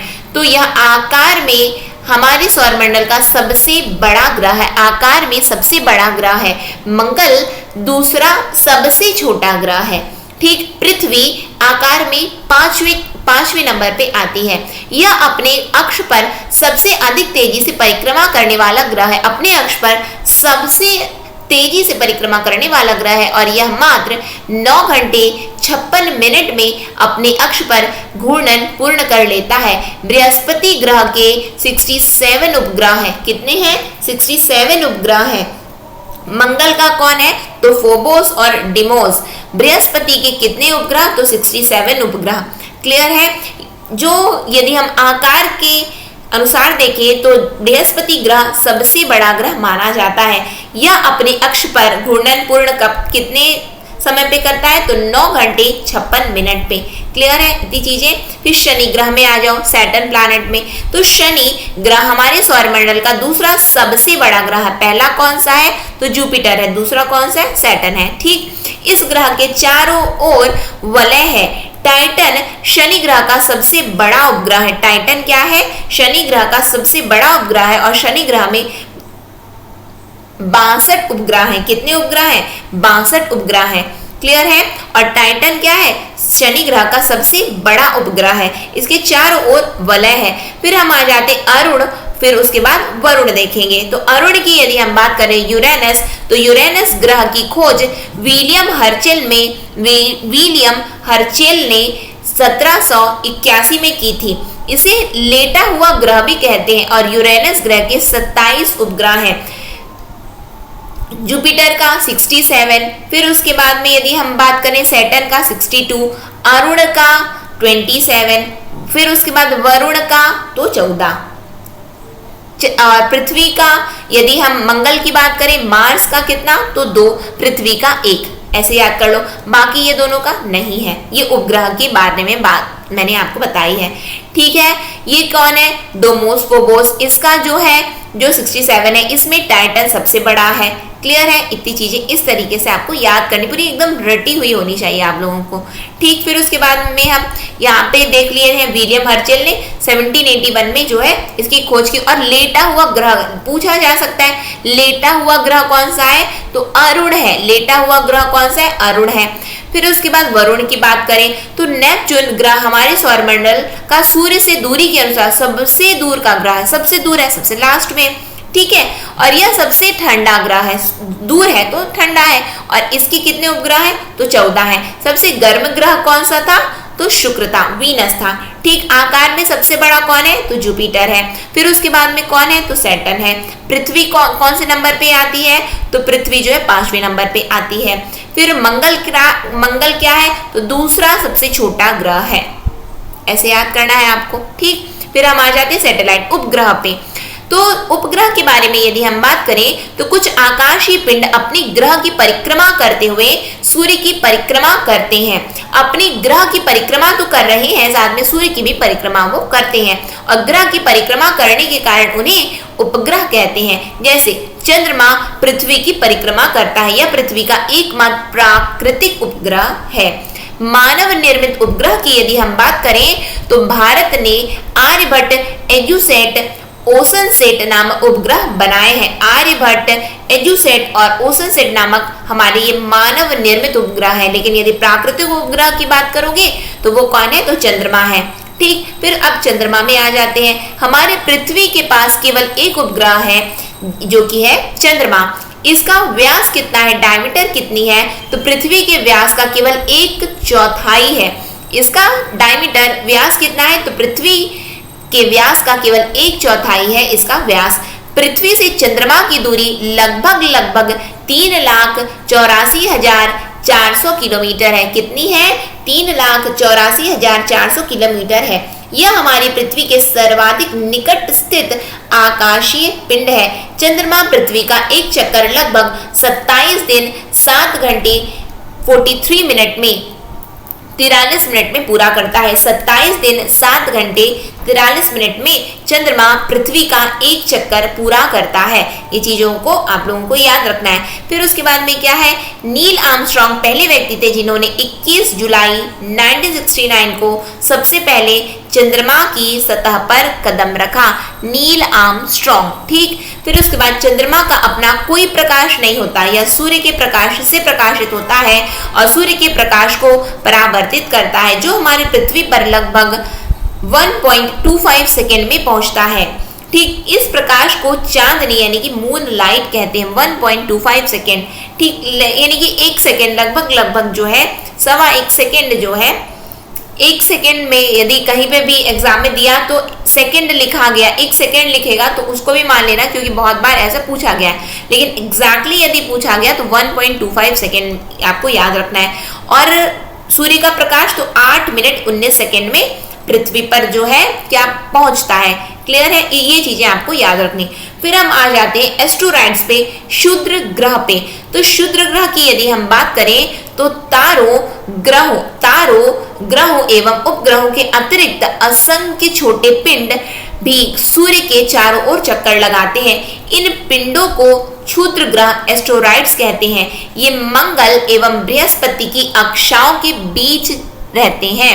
पूछा गया एस्टेरॉइड्स कहाँ रहते हैं, तो बिल्कुल रट जाना चाहिए, आपको रट जाना चाहिए ये किसके बीच में रहते हैं, तो मंगल और जुपिटर के बीच में एस्टेरॉइड्स रहते हैं। बोले याद नहीं हो रहा है, क्या करें, याद नहीं हो रहा है एस्टेरॉइड्स की। मार्स और जुपिटर मंगल और बृहस्पति के बीच में रहते हैं। कोई बात नहीं, मार्स कैसे लिखते हो, MARS लिखते हैं ना, MARS, मार्स लिखा हुआ है, ऐसे लिखते हैं ना, याद नहीं हो रहा है तो मैं आपको याद करवा दे रही हूँ। मार्स लिखते हैं MARS। अब बस कुछ नहीं, ये मार्स है, ये एस्टेरॉइड है, मार्स एस्टेरॉइड है, और मंगल के बाद क्या आता है, तो बृहस्पति आता है, ठीक है, जुपिटर आता है, तो बस आपको याद हो गया। याद नहीं हो रहा था तो मैंने आपको याद बस करवा दिया, ठीक है। मार्स कैसे लिखते हैं, MARS। तो मंगल के बाद कौन, एस्टेरॉइड, एस्टेरॉइड के बाद यानी कि मार्स के बाद कौन आता है, तो जुपिटर ही आता है, याद हो गया हमें। फिर उल्का पिंड में आ जाओ। उल्का पिंड के बारे में यदि हम बात करें तो मीटेरॉइड्स सूर्य के चारों ओर चक्कर लगाने वाले पत्थरों के छोटे छोटे टुकड़ों को उल्का पिंड कहते हैं। सूर्य के जो चारों ओर जो चक्कर लगा रहे हैं तो पत्थरों के छोटे छोटे टुकड़ों को हम क्या कहते हैं, तो उल्का पिंड कहते हैं। कभी कभी ये उल्का पिंड पृथ्वी के इतने नजदीक आ जाते हैं कि इनकी प्रवृत्ति पृथ्वी पर गिरने की होती है। इस प्रक्रिया के दौरान वायु के साथ घर्षण होने के कारण ये गर्म होकर जल जाते हैं और इन्हें ही टूटता हुआ तारा कहते हैं। बोलते ना, वो देखो तारा टूट रहा है, वो देखो तारा नहीं टूट रहा है, वो छोटे छोटे टुकड़े हैं, वो उल्का पिंड है जो कि घर्षण की वजह से, फ्रिक्शन की वजह से गर्म होकर के वो जल जाते हैं। तो हम बड़े खुश होते हैं। देखो देखो टूटता हुआ तारा है, वो टूटता हुआ तारा नहीं, वो मीटेरॉइड्स, वो उल्का पिंड होते हैं, ठीक। फिर उसके बाद में हम बात करें पुच्छल तारे की, कॉमेट्स के नाम से हम जिसको जानते हैं। तो पुच्छल तारे अथवा धूमकेतु चट्टानों, बर्फ, धूल और गैस के बने आकाशीय पिंड है, ठीक है। ये इस तरीके से दिखते हैं, पुच्छल तारे पीछे में जलते रहते हैं, ये पुच्छल तारे हैं, ठीक है। ये क्या है, तो ये गुरुत्वाकर्षण के कारण इस तारे का सिर सूर्य की तरफ तथा पूंछ हमेशा सूर्य से दूर यानी कि बाहर की तरफ होता है, जो हमें चमकती दिखाई देती है। जो पीछे है ना, तो आग जैसे लगता है, ठीक है। ये पूंछ जैसे, ये आग इधर पे जलती रहती है पुच्छल तारे की, ठीक। इसका मुंह हमेशा किधर पे रहता है, सूर्य की तरफ, और पूंछ हमेशा पीछे की तरफ, यानी कि ये जलता रहता है ये पीछे, ठीक है। तो ये पुच्छल तारा कॉमेट्स के नाम से हम जिसे जानते हैं। फिर हम आ जाते हैं क्यूपियर बेल्ट, जिसको हम कुपियर मेखला के नाम से हम जानते हैं। तो ये जो कुपियर बेल्ट है ना, तो यह नेपच्यून के पार सौरमंडल के आखिरी सिरों पर एक तश्तरी के आकार की विशाल पट्टी है, इस तरीके से पूरा ये विशाल पट्टी रहती है कुपियर बेल्ट की। इसमें असंख्य खगोलीय पिंड उपस्थित है, जिनमें कई बर्फ से बने हैं। धूमकेतु इसी क्षेत्र से आते हैं। प्लूटो भी इसी मेखला में स्थित है। कुपियर बेल्ट में ये प्लूटो भी यहीं स्थित होता है। नेपच्यून के पार की ये बात है, यानी कि सौरमंडल के आखिरी सिरों की बात कर रहे हैं हम, आखिरी में पहुंच गए हम सौरमंडल के, वहां पे ये कुपियर बेल्ट होते हैं। यहाँ पे बहुत सारे खगोलीय पिंड उपस्थित होते हैं, कुछ बर्फ के बने होते हैं। और ये जो धूमकेतु होता है ना, धूमकेतु इसी क्षेत्र में आता है। और जो प्लूटो जो है ना, जो प्लूटो की यदि हम बात करें, जो ड्वार्फ प्लैनेट यानी कि बौना तारा की श्रेणी में जिसे रख दिया गया है, तो वो भी इसी कुपियर बेल्ट में ही आता है, ठीक है। फिर आगे बढ़े हम लोग। आई होप इतनी चीजें हमने जो कुछ भी देखी आपने समझ लिया। फिर हम आ जाते हैं सूर्य ग्रहण और चंद्र ग्रहण में। तो सूर्य ग्रहण, जब सूर्य और पृथ्वी के बीच चंद्रमा आ जाता है, जब सूर्य और पृथ्वी के बीच चंद्रमा आ जाता है, तो इस स्थिति को युति कंजक्शन कहते हैं और यह अमावस्या को होता है। इस स्थिति में चंद्रमा की छाया पृथ्वी पर पड़ती है और इसे हम सूर्य ग्रहण के नाम से जानते हैं। बोलते हैं ना सूर्य ग्रहण पड़ा तो क्या हो जाता है, तो अंधेरा छा जाता है। अंधेरा क्या छा जाता है, तो SME याद रखना है, SME याद रखना है हमें, यानी कि सूर्य मून, यानी कि सन मून और अर्थ, सन मून और अर्थ, ठीक है। SME याद रखना है आपको। तो सूर्य ग्रहण हो गया, ठीक। ये कब होता है, तो अमावस्या को होता है। सूर्य ग्रहण अमावस्या को होता है। चंद्र ग्रहण की यदि हम बात करें तो इसी प्रकार जब सूर्य और चंद्रमा के बीच में पृथ्वी आ जाती है तो इस स्थिति को व्युति यानी कि अपोजिशन कहते हैं और यह पूर्णिमा को होती है। इस स्थिति में पृथ्वी की छाया चंद्रमा पर पड़ती है जिसे चंद्र ग्रहण कहते हैं। बोले चंद्र ग्रहण पड़ रहा है, देखो चंद्रमा में ना काला काला उदय दिखाई दे रहा है। अब काला काला क्या दिखाई दे रहा है, पृथ्वी की छाया ही है वो। तो यदि हम सूर्य ग्रहण की बात करें तो सूर्य ग्रहण में SME याद रखना है। चंद्र ग्रहण की बात करेंगे तो SEM याद रखना है। तो ये मी है, ये क्या है, मी है। सूर्य ग्रहण में मी है और चंद्र ग्रहण में EM है, ऐसे, क्योंकि S तो दोनों में ही है, यानी कि सूर्य तो है किनारे में, लेकिन ये सूर्य ग्रहण और ये कब होता है, अमावस्या की रात्रि पर। ये कब होता है, तो पूर्णिमा की रात्रि, पूर्णिमा पर, ठीक है। तो ये चीज आई होप आप लोग याद करने की पूरी कोशिश करेंगे। सूर्य ग्रहण के लिए क्या याद रखोगे, सूर्य ग्रहण के लिए याद करना है आपको SME याद रखना है। चंद्र ग्रहण के लिए SEM याद रखना है। ये SME क्या है, तो सन मून अर्थ, मून की जो छाया है यानी कि चंद्रमा की छाया किस पर पड़ी, तो पृथ्वी पर पड़ी, तो सूर्य ग्रहण पड़ गया। कब होता है, तो अमावस्या की रात्रि पर होता है। फिर उसके बाद में यदि हम बात करें तो सूर्य है और बीच में सूर्य और चंद्रमा के बीच में क्या आ गया है, तो सूर्य और चंद्रमा के बीच में पृथ्वी आ गई है और पृथ्वी की छाया किस पर पड़ गई, तो चंद्रमा पर पड़ गई। तो क्या पड़ गया, तो चंद्र ग्रहण। ये कब होता है, तो पूर्णिमा की रात्रि में होता है। इतनी चीजें याद कर लीजिए। अब हम आ जाते हैं नेक्स्ट टॉपिक जो कि है हमारा तापमान। तो तापमान की यदि हम बात करें तो सूर्य से आने वाली वह ऊर्जा जिसे पृथ्वी रोक लेती है तो आतपन यानी कि सूर्य ताप इंसोलेशन कहलाती है। सूर्य से आने वाली वह ऊर्जा जिसे पृथ्वी रोक लेती है तो उसको क्या बोलेंगे, इंसुलेशन बोलेंगे। आतपन यानी कि सूर्यातप की मात्रा भूमध्य रेखा से ध्रुवों की ओर घटती है। देखो ये इक्वेटर है, ठीक है, इक्वेटर है 0 डिग्री। ये क्या है, पोल्स है और ये क्या है, ये साउथ पोल है और ये क्या है, नॉर्थ पोल है।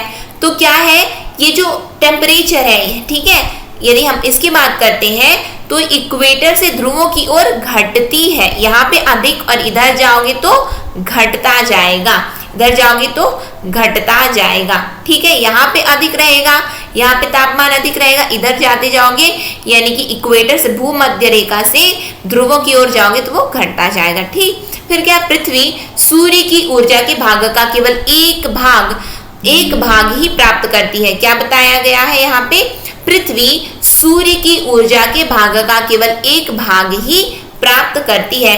तापमान को मापने का मानक इकाई क्या है, तो सेल्सियस है। क्या है, सेल्सियस है। तापमान को मापने की मानक इकाई क्या है, सेल्सियस है। और इसका आविष्कार एंडर्स सेल्सियस ने किया था। सेल्सियस पैमाने पर जल जो है 0 डिग्री सेल्सियस पर जमता है और 100 डिग्री पर क्या होता है, तो उबलता है। जमता कितने पे है, फ्रीजिंग पॉइंट कितना है, तो 0 डिग्री। बॉइलिंग पॉइंट कितना है, तो 100 डिग्री है। बॉइलिंग पॉइंट हो गया और ये फ्रीजिंग पॉइंट हो गया, जम गया और ये उबल गया, ठीक है। सेल्सियस की यदि हम बात करें, फिर क्या बताया गया, दाब, वायु दाब, एयर प्रेशर में आ जाओ, तापमान देख लिया हम, अब आ जाओ वायु दाब में।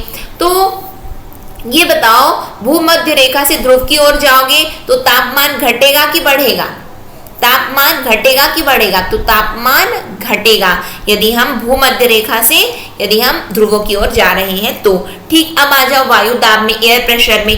तो पृथ्वी की सतह पर वायु के भार द्वारा लगाया गया दाब, पृथ्वी की सतह पर वायु के भार द्वारा लगाया गया दाब वायु दाब कहलाता है, ठीक। और वायुमंडल में ऊपर की ओर जाने पर दाब तेजी से गिरने लगता है। वायुमंडल में जितना ऊपर जाओगे तो दाब क्या होगा, उतना ही तेजी से गिरेगा। एटमॉस्फेरिक प्रेशर की यदि हम बात करें तो ऊपर ऊपर जाओगे एटमॉस्फेरिक प्रेशर कम होता जाएगा। ठीक, फिर क्या है, समुद्र स्तर पर वायु दाब सर्वाधिक होता है। समुद्र स्तर पर वायु दाब क्या होता है, तो सर्वाधिक होता है और ऊंचाई पर जाने पर यह घटता जाता है।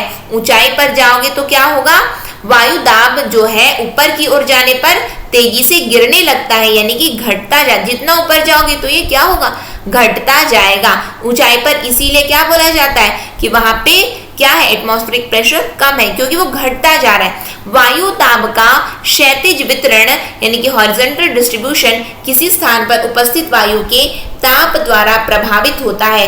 यानी कि वायु दाब का जो क्षैतिज वितरण है, हॉरिजॉन्टल जो डिस्ट्रीब्यूशन हो रहा है एटमॉस्फेरिक प्रेशर का, वो किसके द्वारा प्रभावित होता है, तो ताप के द्वारा यानी कि टेम्परेचर के द्वारा प्रभावित होता है। अधिक तापमान वाले क्षेत्रों में वायु गर्म होकर ऊपर उठती है। तो गर्म वायु का हमने देख लिया, वो ऊपर उठेगी क्योंकि हल्की हो जाती है। तो यह निम्न दाब क्षेत्र यानी कि लो प्रेशर एरिया बनाता है। निम्न दाब बादल युक्त आकाश एवं नम मौसम के साथ जुड़ा होता है। देखो यहाँ से समझ में नहीं आया, आपने क्या कह दिया, अच्छे से बताओ। तो बिल्कुल अच्छे से बताया जाएगा। देखो हमने क्या देखा था, हमने ये देखा था कि जब वायु गर्म होती है तो वो क्या होती है, तो वो हल्की होकर के ऊपर उठ जाती है। अधिक तापमान वाले क्षेत्रों में वायु गर्म होकर, अधिक तापमान है तो वायु क्या हो गई, गर्म हो गई, गर्म हो गई तो ऊपर हो गई, ऊपर उठ गई। ठीक है, जब वो ऊपर उठ गई तो वहां पे अब कोल्ड आना है, कोल्ड एयर आनी है। तो यानी कि वहां पे क्या था, अधिक तापमान था, और जो तापमान है वो हॉरिजॉन्टल डिस्ट्रीब्यूशन यानी कि जो दाब होती है, वायु दाब है, एयर प्रेशर यानी कि एटमॉस्फेरिक प्रेशर की यदि हम बात करें तो उसको प्रभावित करती है, उसके हॉरिजॉन्टल डिस्ट्रीब्यूशन को प्रभावित करती है। तो निम्न दाब क्षेत्र बना लेता है। निम्न दाब क्षेत्र कैसे बना लिया, क्योंकि वायु तो अब ऊपर उठ गई। अब ये जो निम्न दाब वाला जो क्षेत्र होता है ना, तो वो बादल युक्त आकाश और नम मौसम से जुड़ा होता है। ठीक है, जो लो प्रेशर एरिया है वो किससे जुड़ा रहेगा, तो बादल बोलते हैं ना, देखो बादल छाया हुआ है, तो यानी कि वो उस समय क्या है, लो प्रेशर है, और क्या है, नम मौसम, नमी है, ह्यूमिड है। ठीक है, क्या है, ह्यूमिडिटी है अभी इस समय। फिर क्या है, कम तापमान वाले क्षेत्रों की वायु क्या होती है, तो ठंडी होती है। तापमान कम तो वायु ठंडी, और फलस्वरूप वो क्या हो जाती है, भारी हो जाती है। और भारी वायु निम्नजित होकर उच्च दाब क्षेत्र बनाती है। भारी वायु क्या बनाएगी, उच्च दाब क्षेत्र बनाएगी। हल्की वायु क्या बनाएगी, तो निम्न दाब क्षेत्र बनाती है। याद रखेंगे आप लोग। ठीक, उच्च दाब के कारण स्पष्ट एवं स्वच्छ आकाश होता है। बोलते हैं देखो बादल हट गया है, बादल हट गया है मतलब कि आसमान साफ है। आसमान साफ है इसका मतलब वो क्या क्या कारण रहे होंगे, तो देखो सबसे पहला कारण है कि तापमान क्या है, वहां पे तापमान कम है, टेम्परेचर क्या है, कम है। ठीक, जब टेम्परेचर कम है वहां पे, तो वहां पे प्रेशर क्या है, एटमॉस्फेरिक प्रेशर, भारी वायु है, तो वो उच्च दाब वाला है यानी कि हाई है। तो वहां पे जो आकाश आपको कैसा दिखाई दे रहा है, स्पष्ट यानी कि क्लियर है, क्लियर है ना, स्पष्ट है, स्पष्ट एवं स्वच्छ आकाश दिखाई देता है। तापमान कम, तापमान कम मतलब कि वायु क्या है, ठंडी, ठंडी वायु क्या होती है, भारी होती है।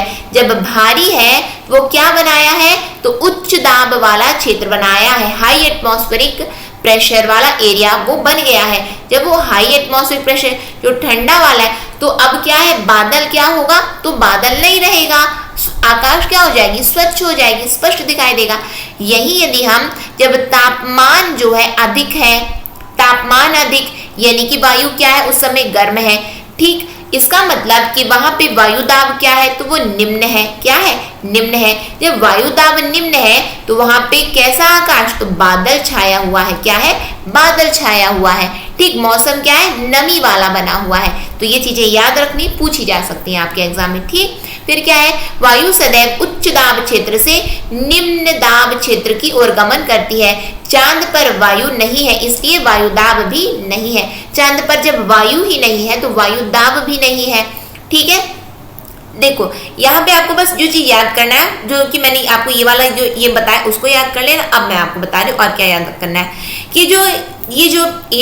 यदि हम एटमॉस्फेरिक प्रेशर की बात कर रहे हैं तो एटमॉस्फेरिक प्रेशर जो हाई एटमॉस्फेरिक प्रेशर एरिया से लो एटमॉस्फेरिक प्रेशर एरिया में मूव करता है, यानी कि उच्च दाब से निम्न दाब की ओर जो है ये निम्न दाब क्षेत्र की ओर वायु गमन करती है।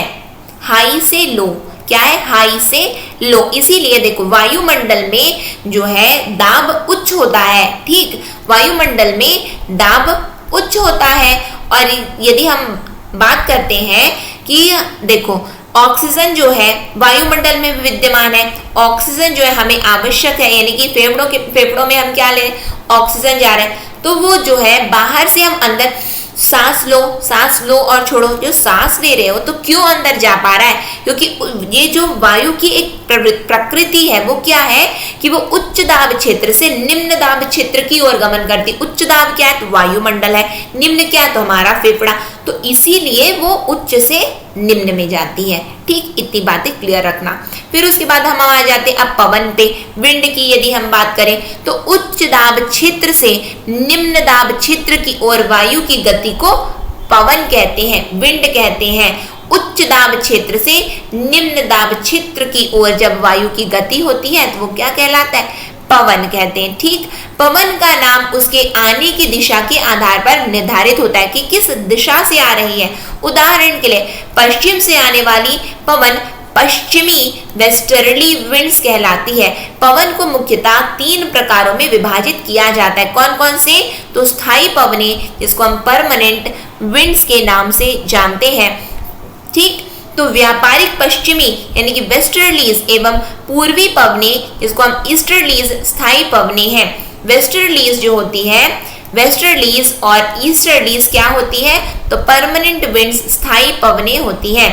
ये वर्ष भर लगातार निश्चित दिशा में चलती रहती, वर्ष भर चलती रहती हैं। ठीक, फिर हम आ जाते हैं मौसमी पवने, तो सीजनल विंड्स के नाम से जिसे हम जानते हैं, तो ये पवने विभिन्न अपनी दिशा बदलती रहती हैं। जो परमानेंट होती हैं वो लगातार निश्चित दिशा में चलती हैं, लेकिन जो सीजनल होती हैं तो ये अपनी दिशा बदलती रहती। उदाहरण के लिए भारत में मॉनसूनी पवने, ठीक है, भारत में जो मॉनसूनी जो पवने होती है, जो मॉनसून जो विंड्स होती वो क्या है, वो सीजनल विंड्स है, वो अपनी दिशा को बदलती हैं। फिर उसके बाद स्थानीय पवने यानी कि लोकल विंड्स, तो ये पवने किसी छोटे क्षेत्र में वर्ष या दिन के किसी विशेष समय में चलती हैं, वर्ष में या दिन किसी विशेष दिन पर ये चलती। उदाहरण के लिए स्थल एवं समुद्र समीर, स्थल एवं समुद्र समीर लोकल विंड्स होती हैं।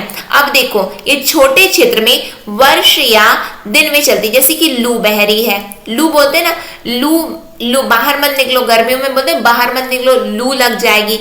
अब लू लग जाएगी वो क्या, स्थानीय पवनें होती हैं। ये क्या है, स्थानीय लोकल विंड्स हैं वो। ठीक, फिर उसके बाद आ जाते हैं, तो आई होप ये समझ में आ गया होगा, पवन आपको समझ में आ गया होगा। स्थायी जो कि हमेशा निश्चित दिशा पर, सीजनल यानी कि मानसून पवनें हैं, ये मानसूनी यानी कि बदलती रहती हैं। लोकल क्या है, यानी कि किसी विशेष क्षेत्र पर विशेष समय पर ही चलती हैं। अब हम आ जाते हैं आर्द्रता पर, मॉइस्चर पर। तो जब जल पृथ्वी पर विभिन्न जलाशयों से वाष्पित इवोपरेट होता है तो यह जलवाष्प वाटर वेपर बन जाता है। ठीक है, जब जल पृथ्वी एवं विभिन्न जलाशयों से वाष्पित होता है यानी कि इवोपरेट हुआ तो वो क्या बन गया, तो इवोपरेशन में वाटर वेपर बन जाता है। ठीक, फिर वायु के किसी भी समय जल वाष्प की मात्रा को आर्द्रता कहते हैं।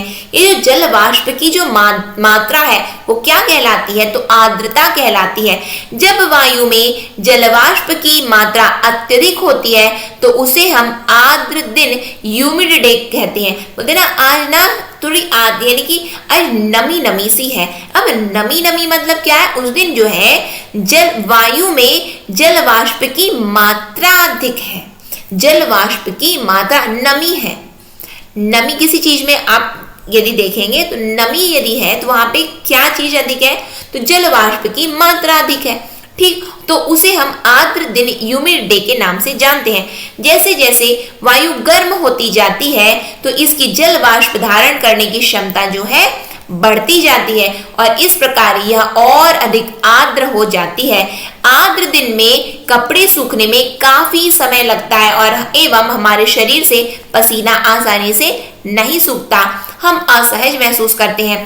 क्या होता है कि आज बहुत नमी है ना, आज ना कपड़े नहीं सूख रहे, आज ना मतलब कि आज बहुत बादल सा है, बहुत नमी है, तो उससे होता क्या है, कपड़े आपके नहीं सूख पाते, यानी कि वो नमी की वजह से होता है। ठीक है, और फिर क्या है, जब जल वाष्प ऊपर उठता है तो यह ठंडा होना शुरू हो जाता है। जब ऊपर उठेगा तो ठंडा होगा।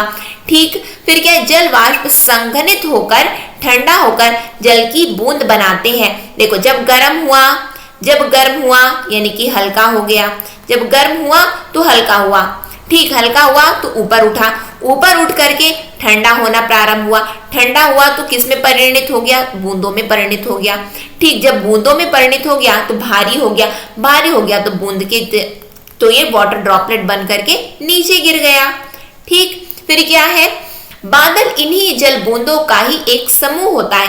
जब जल की ये बूंदें इतनी भारी हो जाती कि वायु में तैर ना सके, तब ये वर्षण यानी कि प्रेसिपिटेशन के रूप में नीचे आ जाते, वर्षा हो जाती है, प्रेसिपिटेशन उसको बोलते हैं। पृथ्वी पर जल के रूप में गिरने वाली वर्षण वर्षा कहलाती है, यानी कि पृथ्वी पर जो प्रेसिपिटेशन हो रहा है वो क्या है, तो वर्षा है। ज्यादातर भौम जल, ग्राउंड वाटर, वर्षा जल से प्राप्त होता है। पौधे जल संरक्षण में मदद करते हैं। ठीक, देखो, ये जो ग्राउंड वाटर है, भौम जल है, यानी कि भूमि में जो जल है वो क्या है, तो वर्षा का जल ही तो है वो। ठीक, अब हम आ जाते हैं, मॉइस्चर हमने देख लिया, अब हम जल टॉपिक में आ जाते हैं। वाटर की यदि हम बात करें तो जल एक महत्वपूर्ण नवीकरणीय प्राकृतिक संसाधन, पूछा गया कि जल क्या है, तो रिन्यूएबल नेचुरल रिसोर्स है, नवीकरणीय प्राकृतिक संसाधन है। ठीक, भूपृष्ठ सरफेस यानी कि सरफेस का 3/4 भाग जल से ढका है, इसीलिए पृथ्वी को क्या कहा जाता है, ब्लू प्लैनेट भी बोला जाता है। ठीक है, नीला ग्रह भी बोला जाता है, क्योंकि हमारे पृथ्वी पर अत्यधिक मात्रा में क्या है, तो पानी है। पानी कितना है, तो 3/4 भाग में पानी है। ठीक, जल के क्षेत्र को जलमंडल यानी कि हाइड्रोस्फीयर कहते हैं। पूछा जाता है हाइड्रोस्फीयर मतलब, हाइड्रो मतलब जल। ठीक, फिर उसके बाद में तो हाइड्रो मतलब जल, तो जलमंडल मतलब कि जल का क्षेत्र। ठीक, यह जल के विभिन्न स्रोतों जैसे कि नदी, झील, समुद्र, महासागर आदि जैसे विभिन्न जलाशयों से मिलकर बनता है। यह सभी प्राणियों के लिए आवश्यक है। फिर हम बात करें महासागरों की, ओशियंस का जल लवणीय, सलाइन है और मानवीय उपभोग के लिए उपयुक्त नहीं है। महासागरों का जल क्या है, लवणीय है, और ये क्या है, तो ये जो है बिल्कुल भी उपभोग के लिए उपयुक्त नहीं है। तो लवण जल यानी कि फ्रेश वाटर केवल और केवल 2.7% ही है। कितना है, फ्रेश वाटर कितना है, 2.7% है। ठीक, और इसका लगभग 70% भाग जो है, इस फ्रेश वाटर का अगेन 70% भाग जो है बर्फ की चादरों और हिमानियों ग्लेशियर्स के रूप में अंटार्कटिका, ग्रीनलैंड और पर्वतीय प्रदेशों में पाया जाता है। अपनी स्थिति के कारण ये मनुष्य की पहुंच के बाहर है। केवल 1% अलवण जल उपलब्ध है, क्योंकि 2.7% तो है पूरा फ्रेश वाटर। ठीक, अब उसमें से भी इसका 70% जो है, इसका 70% जो है बर्फ में है, बर्फ की चादरों यानी कि ग्लेशियर्स के रूप में है, जो कि हम नहीं जा सकते। अब बर्फ यानी कि आप अंटार्कटिका से लेकर के आएंगे क्या पानी, ग्रीनलैंड से लाएंगे, पर्वतीय प्रदेशों से नहीं। यानी कि हम देखें तो केवल और केवल लगभग केवल 1% फ्रेश वाटर है, जो कि हम लोग जो है क्या करते हैं, हमारे पास में उपलब्ध है अलवण, जिसको हम बोलते हैं फ्रेश वाटर, वह मानव उपभोग के लिए उपयुक्त है। यह भौम जल यानी कि ग्राउंड वाटर नदियों और झीलों की पृष्ठीय जल सरफेस वाटर के रूप में तथा वायुमंडल में जलवाष्प के रूप में पाया जाता है। वायुमंडल में वाटर वेपर की तरह पृथ्वी पर पृष्ठीय जल यानी कि सरफेस वाटर के रूप में ये पाया जाता है। ये 1% जल जो कि फ्रेश वाटर, जो कि अलवण है, पीने लायक है। ठीक, फिर पृथ्वी पर जल न बढ़ाया जा सकता, पृथ्वी पर जल न बढ़ाया जा सकता और न घटाया जा सकता है। इसकी कुल मात्रा स्थिर रहती है, इसकी प्रचुरता में विविधता प्रतीत होती है, क्योंकि यह वाष्पीकरण, वर्षण और वाह की प्रक्रियाओं द्वारा महासागरों, वायु, भूमि और पुनः महासागरों में चक्रण द्वारा निरंतर गतिशील है और इसे ही हम जल चक्र, वाटर साइकिल कहते हैं। ना ये बढ़ा ना ये घटा, कब हमें बहुत बढ़ा हुआ दिख रहा है कि पानी गिर गया, बोले अरे बहुत जल का स्तर बढ़ गया है ना। फिर उसके बाद में वो कभी क्या बन जाता है, वाष्प बन करके ऊपर चला गया, पानी का स्तर घटा हुआ दिख रहा है, यानी कि होता कुछ नहीं है। वायु ये जल का स्तर ना घटेगा ना बढ़ेगा, बस वो किसमें घूमता है, वाटर साइकिल में घूमता रहता है। वाटर साइकिल में महासागरों, वायु, भूमि और पुनः महासागरों के चक्रण द्वारा ये निरंतर घूम रहा है। ठीक, फिर उसके बाद जो अनट्रीटेड है, जो अशोधित है, तो अशोधित या आंशिक रूप से शोधित वहित मल यानी कि सीवेज, कृषि रसायनों का विसर्जन और जल निकायों में औद्योगिक बहिस्राव जल के प्रमुख संदूषक कंटामिनेंट्स हैं। ठीक, यानी कि गंदगी जिसको हम बोल रहे हैं, और इनमें शामिल नाइट्रेट धातुएं और पीड़कनाशी जल को प्रदूषित कर देते हैं। जो ये कंटामिनेंट्स हैं यानी कि सीवेज, फिर उसके बाद जल निकायों में औद्योगिक बहिस्राव जल के प्रमुख संदूषक ये माने जाते हैं। ठीक, और इसमें जो नाइट्रेट धातुएं और पीड़कनाशी है वो जल को प्रदूषित कर देते हैं। फिर अब हम आ जाते हैं नेक्स्ट टॉपिक जो कि है हमारा ग्लोब। यदि हम ग्लोब की बात कर रहे हैं तो इसमें काल्पनिक रेखा, इमेजिनरी लाइन, जो ग्लोब को दो बराबर भागों में बांटती है। जो काल्पनिक रेखा है, इमेजिनरी जो लाइन है, वो ग्लोब को दो बराबर भागों में बांटती है। इसे विषुवत वृत्त यानी कि इक्वेटर कहा जाता है। क्या कहा जाता है, इक्वेटर कहा जाता है। दो ये क्या इमेजिनरी लाइन है, काल्पनिक रेखा है जो कि बराबर बराबर भागों में विभाजित कर दी है। ठीक, पृथ्वी के उत्तर में स्थित आधे भाग को उत्तरी गोलार्ध, नॉर्थ हेमिस्फीयर कहते हैं, और जो दक्षिण में है ये क्या नॉर्थ हेमिस्फीयर, और जो दक्षिण में है वो सदर्न हेमिस्फीयर, दक्षिणी गोलार्ध के नाम से जाना जाता है। विषुवत वृत्त इक्वेटर से ध्रुवों तक स्थित सभी समानांतर वृत्तों, पैरेलल सर्कल्स को अक्षांश लैटिट्यूड रेखाएं कहते हैं, और पैरेलल्स ऑफ लैटिट्यूड्स जिसको हम क्या कहते हैं, लैटिट्यूड्स कहते हैं। अक्षांशों को अंश यानी कि डिग्री में मापा जाता है। अक्षांशों को किस में मापा जाएगा, तो अक्षांशों को जो है डिग्री में मापा जाता है। ठीक, फिर अब आ जाओ जो कि मेन पॉइंट है, जो कि यहाँ पे हमें जो ध्यान देना है वो ये है कि उत्तरी गोलार्ध में कर्क रेखा, उत्तरी गोलार्ध में कर्क रेखा ट्रॉपिक ऑफ कैंसर कितने में है, तो 23 डिग्री 1/2 यानी कि 23.5 डिग्री नॉर्थ क्या है, ट्रॉपिक ऑफ कैंसर है। दक्षिणी गोलार्ध में मकर रेखा, उत्तरी गोलार्ध में कर्क रेखा और दक्षिणी गोलार्ध में मकर रेखा ट्रॉपिक ऑफ कैप्रिकॉर्न जो कि 23.5 डिग्री साउथ। ठीक, फिर विषुवत वृत्त के 66 1/2 यानी कि 66.5 उत्तर में उत्तर ध्रुव यानी कि आर्कटिक सर्कल है, और विषुवत रेखा के 66.5 डिग्री दक्षिण में दक्षिण ध्रुव अंटार्कटिक सर्कल है। यहाँ पे क्या है, तो यहाँ पे आर्कटिक सर्कल माना जाता है। क्या है, आर्कटिक सर्कल यानी कि 66 में, और यहाँ पे अंटार्कटिक सर्कल है। क्या है, अंटार्कटिक सर्कल है। ये चीज को याद रखना है, ये साउथ में है और ये नॉर्थ में पूछ लिया जाता है, जो कि हमें अक्सर कंफ्यूजन हो जाता है कि आर्कटिक ऊपर कि अंटार्कटिक ऊपर। तो ऊपर में आर्कटिक, नीचे में अंटार्कटिक। ठीक है, फिर उसके बाद में हम आ जाते हैं heat zones of the earth, पृथ्वी के ताप कटिबंध। तो पृथ्वी के ताप कटिबंध की यदि हम बात करें तो कर्क रेखा जिसको हम ट्रॉपिक ऑफ कैंसर के नाम से जानते हैं, एवं मकर रेखा जिसको हम ट्रॉपिक ऑफ कैप्रिकॉर्न के नाम से जानते हैं, इनके बीच के सभी अक्षांशों पर सूर्य वर्ष में एक बार दोपहर में सिर के ठीक ऊपर होता है। इसलिए इस क्षेत्र में सबसे अधिक ऊष्मा प्राप्त होती है तथा इसे उष्णकटिबंध टॉरिड जोन कहा जाता है। पूछा जाएगा टॉरिड जोन किसे कहा जाता है, तो टॉरिड जोन जब सूर्य जो है वर्ष में एक बार दोपहर में ठीक सिर के हमारे ऊपर होता है तो उसको टॉरिड जोन बोलते हैं। यानी कि ट्रॉपिक ऑफ कैंसर और मकर रेखा के बीच के सभी अक्षांशों पर, ट्रॉपिक ऑफ कैंसर देखो ये हमने बना दिया पृथ्वी है ना, उसमें यहाँ पे हमने 0 डिग्री लिख दिया, यानी कि वो क्या है, वृत्त रेखा है, यानी कि वहां पे हम इक्वेटर लिख दिए। इक्वेटर के यदि हम विषुवत वृत्त है, इक्वेटर लिख दिए। फिर उसके बाद में यदि हम बात करें तो ये यहाँ पे क्या आया 23 1/2 डिग्री, ये नॉर्थ है। यहाँ पे क्या है, नॉर्थर्न हेमिस्फीयर है, ठीक, और यानी कि उत्तरी गोलार्ध। ये क्या है, दक्षिणी गोलार्ध, सदर्न हेमिस्फीयर है, ठीक। यहाँ पे क्या है, साउथ पोल है, यहाँ पे क्या है, नॉर्थ पोल है। यहाँ पे क्या है, आर्कटिक, 66 में, यहाँ पे 66 पड़ गया। यहाँ पे 66 पे क्या पड़ेगा, तो अंटार्कटिक पड़ेगा।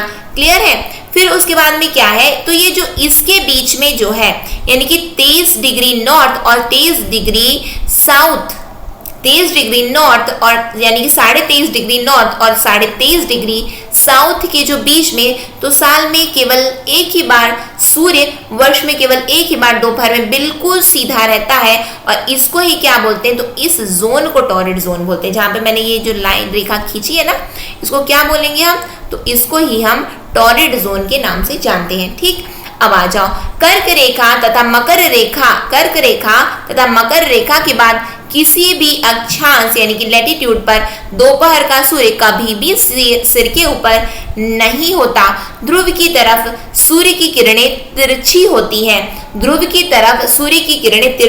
और इस प्रकार उत्तरी गोलार्ध में कर्क रेखा एवं उत्तर ध्रुव वृत्त तथा दक्षिणी गोलार्ध में मकर रेखा एवं दक्षिणी ध्रुव वृत्त के बीच वाले क्षेत्र का तापमान मध्यम रहता है, और इसलिए इन्हें शीतोष्ण कटिबंध टेम्परेट जोन के नाम से हम जानते हैं। किसके बीच में, उत्तरी गोलार्ध के कर्क रेखा एवं उत्तर ध्रुव वृत्त तथा दक्षिणी गोलार्ध में मकर रेखा एवं दक्षिणी ध्रुव वृत्त के बीच वाले क्षेत्र का तापमान मध्यम रहता है, इसलिए इन्हें हम शीतोष्ण कटिबंध के नाम से जानते हैं। अब देखो ये कौन सा है, ये वाला एरिया जो है यहाँ से यहाँ, इसको क्या बोलते हैं, शीतोष्ण कटिबंध। इसको क्या बोलेंगे, शीतोष्ण कटिबंध के नाम से हम जानते हैं। ये वाला एरिया, इतना एरिया बोल रहे हैं, ठीक है। इतने एरिया को शीतोष्ण कटिबंध के टेम्परेट जोन के नाम से जानते हैं। इसको क्या नाम से जानते हैं, तो टॉरिड जोन के नाम से जानते हैं, ठीक है। आगे बढ़े हम लोग, आगे क्या बताया गया, उत्तरी गोलार्ध में उत्तर ध्रुव वृत्त एवं उत्तरी ध्रुव तथा दक्षिणी गोलार्ध में दक्षिणी ध्रुव वृत्त एवं दक्षिणी ध्रुव के बीच के क्षेत्र में ठंड बहुत होती है, क्योंकि यहाँ सूर्य क्षितिज से ज्यादा ऊपर नहीं आ पाता, इसलिए ये शीत कटिबंध फ्रिजिड जोन है। क्या है, फ्रिजिड जोन कहलाता है। टोंगा द्वीप एवं हिंद महासागर में स्थित मॉरिशस द्वीप एक ही अक्षांश पर स्थित है। क्या बताया गया है, जो टोंगा द्वीप है, टोंगा आइलैंड है, ठीक, वो हिंद महासागर में स्थित मॉरिशस द्वीप एक ही अक्षांश में स्थित है, यानी कि 20 डिग्री पर ही ये स्थित है। 20 डिग्री साउथ में ये स्थित है, टोंगा और मॉरिशस, ठीक है। फिर उसके बाद में यदि हम बात कर रहे हैं किसकी,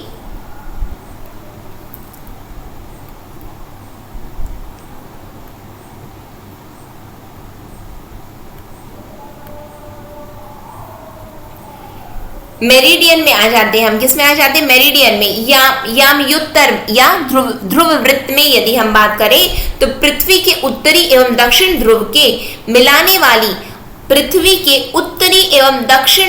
मिलाने वाली और उत्तर दक्षिण दिशा में खींची गई काल्पनिक रेखा को यामयुत्तर या ध्रुव वृत्त मेरिडियन कहते हैं। और लंदन के निकट ग्रीनविच से जाने वाली यामोत्तर का प्रधान यामोत्तर यानी कि जो लंदन के निकट जो ग्रीनविच है उसके पास से जो यामोत्तर को हम क्या बोलते हैं, तो प्राइम मेरिडियन के नाम से हम जानते हैं। इसका मान 0 डिग्री देशांतर लॉन्गिट्यूड तथा यहाँ से हम 180 डिग्री पूर्व या 180 डिग्री पश्चिम तक गणना करते हैं। क्या IST जिसको हम बोलते हैं, ठीक है, IST के नाम से ये मेरिडियंस है। तो 180 डिग्री यहाँ पे हमें ये याद रखना है। प्रमुख यामोत्तर तथा 180 डिग्री यामोत्तर मिलकर पृथ्वी को दो समान भागों पूर्वी गोलार्ध ईस्टर्न हेमिस्फीयर एवं पश्चिमी गोलार्ध वेस्टर्न हेमिस्फीयर में विभक्त करती हैं। जैसे कि हमने ये पृथ्वी देखा था ना, तो पृथ्वी को हमने पहले नॉर्थन हेमिस्फीयर देखा, यानी कि उत्तरी गोलार्ध और दक्षिणी गोलार्ध। अब यहाँ से 180 डिग्री यदि हम ब्रेक करेंगे तो यहाँ पे क्या पड़ता है, लंदन आता है, लंदन का ग्रीनविच आता है, एग्जैक्टली यहाँ पे आता है। तो वहां से ही उसको हम, ये जो है इधर का पार्ट क्या होगा, तो ईस्टर्न हेमिस्फीयर, इधर का पार्ट क्या होगा, तो वेस्टर्न हेमिस्फीयर के नाम से हम जानते हैं, यानी कि पूर्वी गोलार्ध एवं पश्चिमी गोलार्ध, ठीक है। ये इस तरीके से ये बढ़ता है। फिर लॉन्गिट्यूड और टाइम में आ जाओ। देशांतर और समय की यदि हम बात करें तो समय को मापने का सबसे अच्छा साधन पृथ्वी, चंद्रमा एवं ग्रहों की गति है। क्या है, पृथ्वी, चंद्रमा एवं ग्रहों की गति है। स्थानीय समय का अनुमान सूर्य के द्वारा बनने वाली परछाई शैडो से लगाया जा सकता है।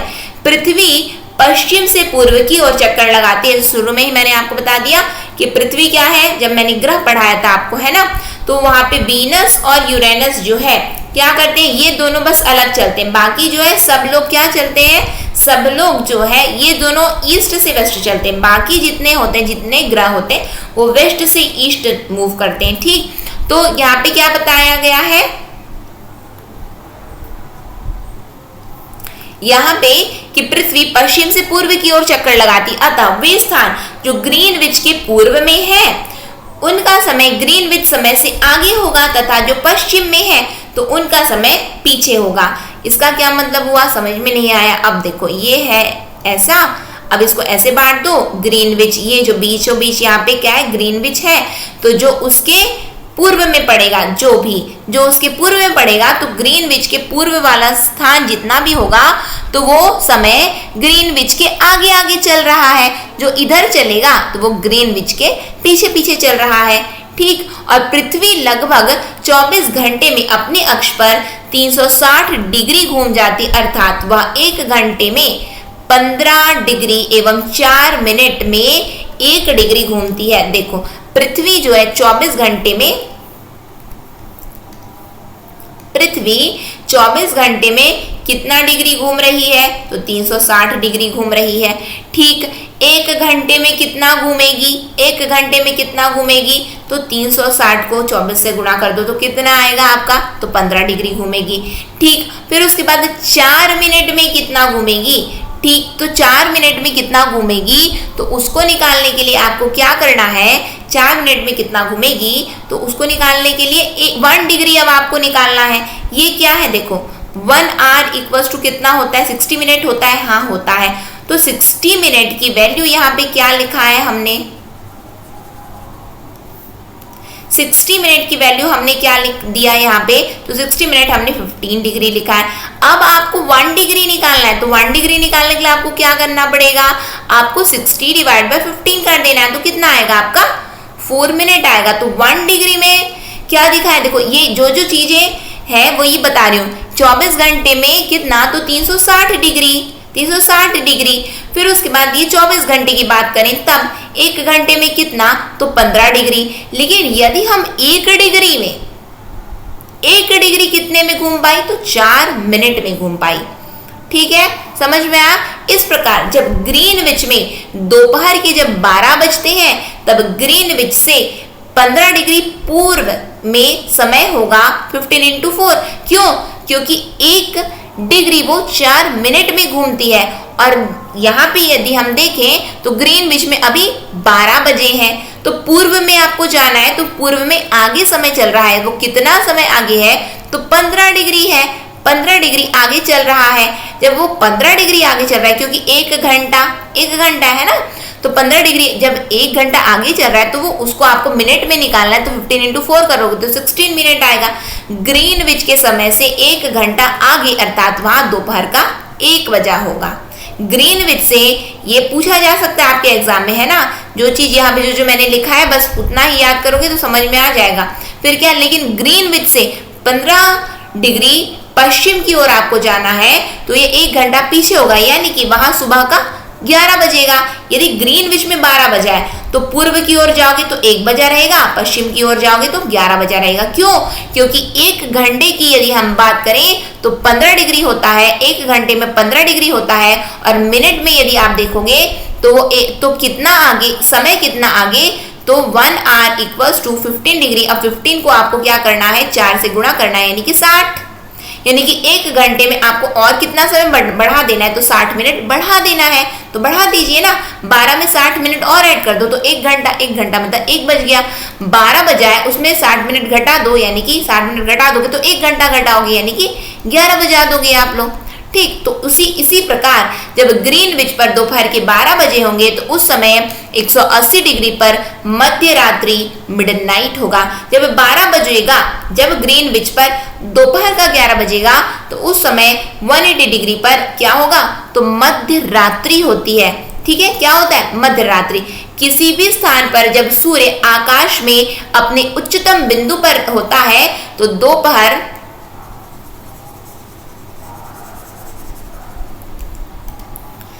दोपहर में उस समय घड़ी में दिन के 12 बजते हैं। किसी भी स्थान पर जब सूर्य आकाश में सबसे उच्चतम बिंदु पर होता है तो उस समय क्या होता है, पूछा जा सकता है जब 12 बजते हैं तो सूर्य कहाँ है, सूर्य की स्थिति क्या है, तो उच्चतम है। ठीक, आकाश में वो उच्चतम है। इस प्रकार घड़ी के द्वारा दिखाया गया समय उस स्थान का स्थानीय समय, केवल वो लोकल टाइम है। ठीक है, स्थानीय समय है। फिर भारत ग्रीनविच के पूर्व में है। भारत क्या है, देखो ये है, यहाँ पे ग्रीनविच पड़ा, भारत क्या है, यहाँ पे है, यहाँ पे है, तो यानी कि वो उसके पूर्व में है। जब पूर्व में है तो यहाँ पे आप आओगे, यानी कि उसका आप 15 डिग्री में आ रहे हो। जब 15 डिग्री में आए हो तो 1 घंटा, 15 डिग्री में आए हो तो 1 घंटा। लेकिन यहाँ पे भारत की स्थिति पर है तो भारत जो है 82 डिग्री 30 मिनट पूर्व में आता है। भारत ग्रीनविच के पूर्व 80 डिग्री 30 मिनट पूर्व में स्थित है तथा यहाँ का समय ग्रीनविच समय का 5 घंटा 30 मिनट हो जाएगा, जैसे मैंने कैलकुलेट किया ना। इसलिए जब लंदन में दोपहर के 2 बजे होंगे तब भारत में अब 2 में 5.5 घंटा ऐड कर दो, 2 में 5.5 घंटा आप और ऐड कर दो। जब आप 5.5 घंटा ऐड करोगे तो क्या हो जाएगा, 5 आवर 30 मिनट जब ऐड करोगे तो कितना बच गया, तो 7:30 बज जाएगा, 7:30 बज जाएगा। ऐसे होता है। क्यों? क्योंकि ये जो ग्रीनविच है ना, यानी कि लंदन के पास में ग्रीनविच स्थित है, जगह का नाम है, वहां से ही ये इंटरनेशनल स्टैंडर्ड टाइम होकर के गुजरता है, वहां से ही डिसाइड होता है। ठीक, अब जब जहाँ पे हम समय देखते हैं तो वो हमारा स्थानीय समय होता है। जब स्थानीय समय होता है तो भारत क्या है, तो भारत इसी ग्रीनविच के 82 डिग्री 30 मिनट पूर्व में स्थित है, ईस्ट में स्थित है। ईस्ट में आओगे तो समय क्या है, आगे चल रहा है, वेस्ट में जाओगे तो समय पीछे चल रहा है। तो कितना आगे, तो 5 घंटे 30 मिनट आगे, 5 घंटे 30 मिनट आगे हैं हम। ठीक है, समझ में आया। अब पृथ्वी की गति की यदि हम बात करें, मोशन ऑफ द अर्थ की यदि हम बात करते हैं तो पृथ्वी का अपनी अक्ष पर घूमना घूर्णन रोटेशन कहलाता है और सूर्य के चारों ओर एक स्थिर कक्ष में पृथ्वी की गति को परिक्रमण रिवॉल्यूशन कहते हैं। पृथ्वी का अक्ष एक काल्पनिक रेखा है जो इसके कक्षीय सतह जो कि 66.5 डिग्री का कोण बनाती है, 66.5 डिग्री का कोण बनाती है। वह समतल जो कक्ष के द्वारा बनाया जाता है उसे कक्षीय समतल ऑर्बिटल प्लेन कहा जाता है। पृथ्वी का अपने अक्ष पर घूमना रोटेशन कहलाता है। जब अपने ही अक्ष पर पृथ्वी घूम रही है तो उसको हम क्या बोलेंगे, तो हम उसको रोटेशन बोलते हैं। ठीक है, क्या बोलेंगे, रोटेशन बोलेंगे। और सूर्य के चारों ओर एक स्थिर कक्ष में जब पृथ्वी गति कर रही है तो उसको हम रिवॉल्यूशन, अपने कक्ष पर घूम रही है तो उसको अपने अक्ष पर घूमना रोटेशन, ठीक है। यदि वो सूर्य के चारों ओर घूम रही है तो वो रिवॉल्यूशन, क्या है, रिवॉल्यूशन, ठीक, परिक्रमण। और ये घूर्णन। फिर पृथ्वी का अक्ष क्या है, तो एक काल्पनिक रेखा है जो इसके अक्षीय सतह 66.5 डिग्री का कोण बनाती है, 66.5 डिग्री का कोण बनाती है। कितने का कोण बनाती है, 66.5 डिग्री का कोण बनाती है। इस तरीके से होता है ये, ठीक है। 66.5 डिग्री का कोण बनाती है। ये ऐसे होता है, अपने अक्ष पर घूमने को 66.5 डिग्री का कोण बनाती है, ऐसे होता है। ठीक, वह समतल जो कक्ष के द्वारा बनाया जाता है तो वो क्या कहा जाता है, तो ऑर्बिटल प्लेन कहा जाता है।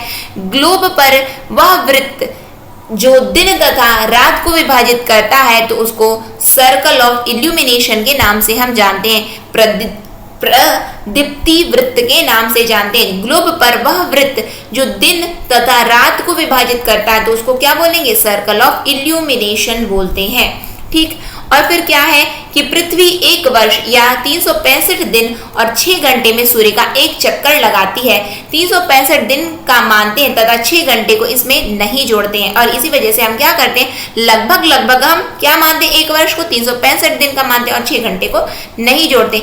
ये 6 घंटे 4 साल में 24 घंटे हो जाते हैं। ये 6 घंटे जब आप 6 गुणे 4 करो कितना आएगा, 24 आएगा, तो 24 घंटे हो जाते हैं। अर्थात एक दिन, तो ये एक दिन फरवरी के महीने में जोड़ दिया जाता है, जिस कारण फरवरी के महीने में प्रत्येक चौथे वर्ष एक दिन बढ़ जाता है और वो महीना 29 दिन का हो जाता है, और जिसे हम लीप वर्ष, लीप ईयर के नाम से जानते हैं। क्यों? क्योंकि पृथ्वी सूर्य का जो चक्कर लगाती है तो 365 दिन और कितने घंटे, तो 6 घंटे में लगाती है। लेकिन हम क्या बोलते हैं, एक वर्ष लग जाता है, यानी कि 300, हम 6 घंटे नहीं गिने, अभी 6 घंटे जुड़ कर 6 घंटे 4 साल में 24 घंटे हो गए। अब जब 24 घंटे हो गए तो उसको तो जोड़ना पड़ेगा आपको। 24 घंटे में तो एक दिन और बढ़ गया, जब एक दिन बढ़ गया तो ऐड कर दो ना, ऐड कर दिए 366 हो गया। 366 मतलब वो लीप ईयर पड़ा। लीप ईयर मतलब कि वो किस में ऐड हो गया, तो फरवरी में 28 होता है, एक दिन और जोड़ दो तो लीप ईयर में 29 हो जाता है। ठीक, फिर ऋतुओं की यदि हम बात करें तो ऋतुओं में परिवर्तन सूर्य के, ऋतुओं में परिवर्तन की यदि हम बात करें तो सूर्य के चारों ओर पृथ्वी की स्थिति में परिवर्तन के कारण है। जो सूर्य के चारों ओर पृथ्वी की स्थिति में जो परिवर्तन आता है उसी कारण से ऋतुओं में परिवर्तन आता है। ठीक, फिर उसके बाद में क्या है, 21 जून को उत्तरी गोलार्ध सूर्य की तरफ झुका हुआ होता है। कब? 21 जून को उत्तरी गोलार्ध सूर्य की तरफ झुका हुआ होता है। सूर्य की किरणें कर्क रेखा पर सीधे पड़ती हैं। 21 जून को सूर्य की किरणें कर्क रेखा पर यानी कि ट्रॉपिक ऑफ कैंसर पर सीधे पड़ती हैं। ट्रॉपिक ऑफ कैंसर मतलब 23 degree north, Tropic of Capricorn मतलब कि 23 डिग्री साउथ, और ये क्या है, तो ये जो है बीच में क्या है, तो इक्वेटर है। ठीक, फिर उसके बाद क्या है, 21 जून को इन क्षेत्रों में सबसे लंबा दिन तथा सबसे छोटी रात होती है। 21 जून को सबसे छोटा रात होता है और सबसे लंबा दिन होता है, और पृथ्वी की इस अवस्था को उत्तर अयनांत यानी कि समर सॉल्स्टाइस कहते हैं। फिर यही यदि हम बात करें तो 22 दिसंबर को दक्षिण ध्रुव, अभी क्या हो रहा है, तो नॉर्दर्न हेमिस्फीयर में ये सब हो रहा है। ठीक, यानी कि उत्तरी गोलार्ध में। फिर उसके बाद में आ जाओ 22 दिसंबर को दक्षिण ध्रुव साउथ पोल के सूर्य की ओर झुके होने के कारण मकर रेखा पर सूर्य की किरणें सीधे पड़ती हैं, और उत्तरी ध्रुव रेखा के बाद वाले भागों पर लगभग 6 महीने तक लगातार दिन रहता है।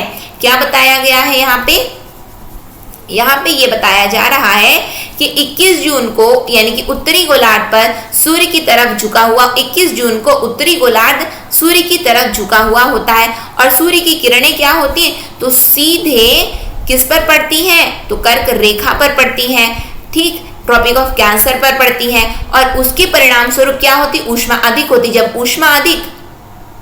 ऊष्मा अधिक है तो क्या होता है, दिन लंबा रात छोटी, दिन लंबा रात छोटी। ठीक है, 1 मिनट थोड़ा वेट करिए, 1 मिनट है ना।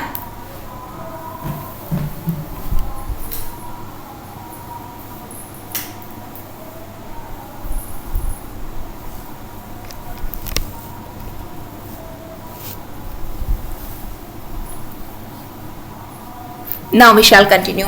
हम क्या देख रहे थे, 21 जून के बारे में हम बात कर रहे थे। फिर पृथ्वी की इस अवस्था को उत्तर अयनांत कहते हैं, समर सॉलिस्टिस बोलते हैं।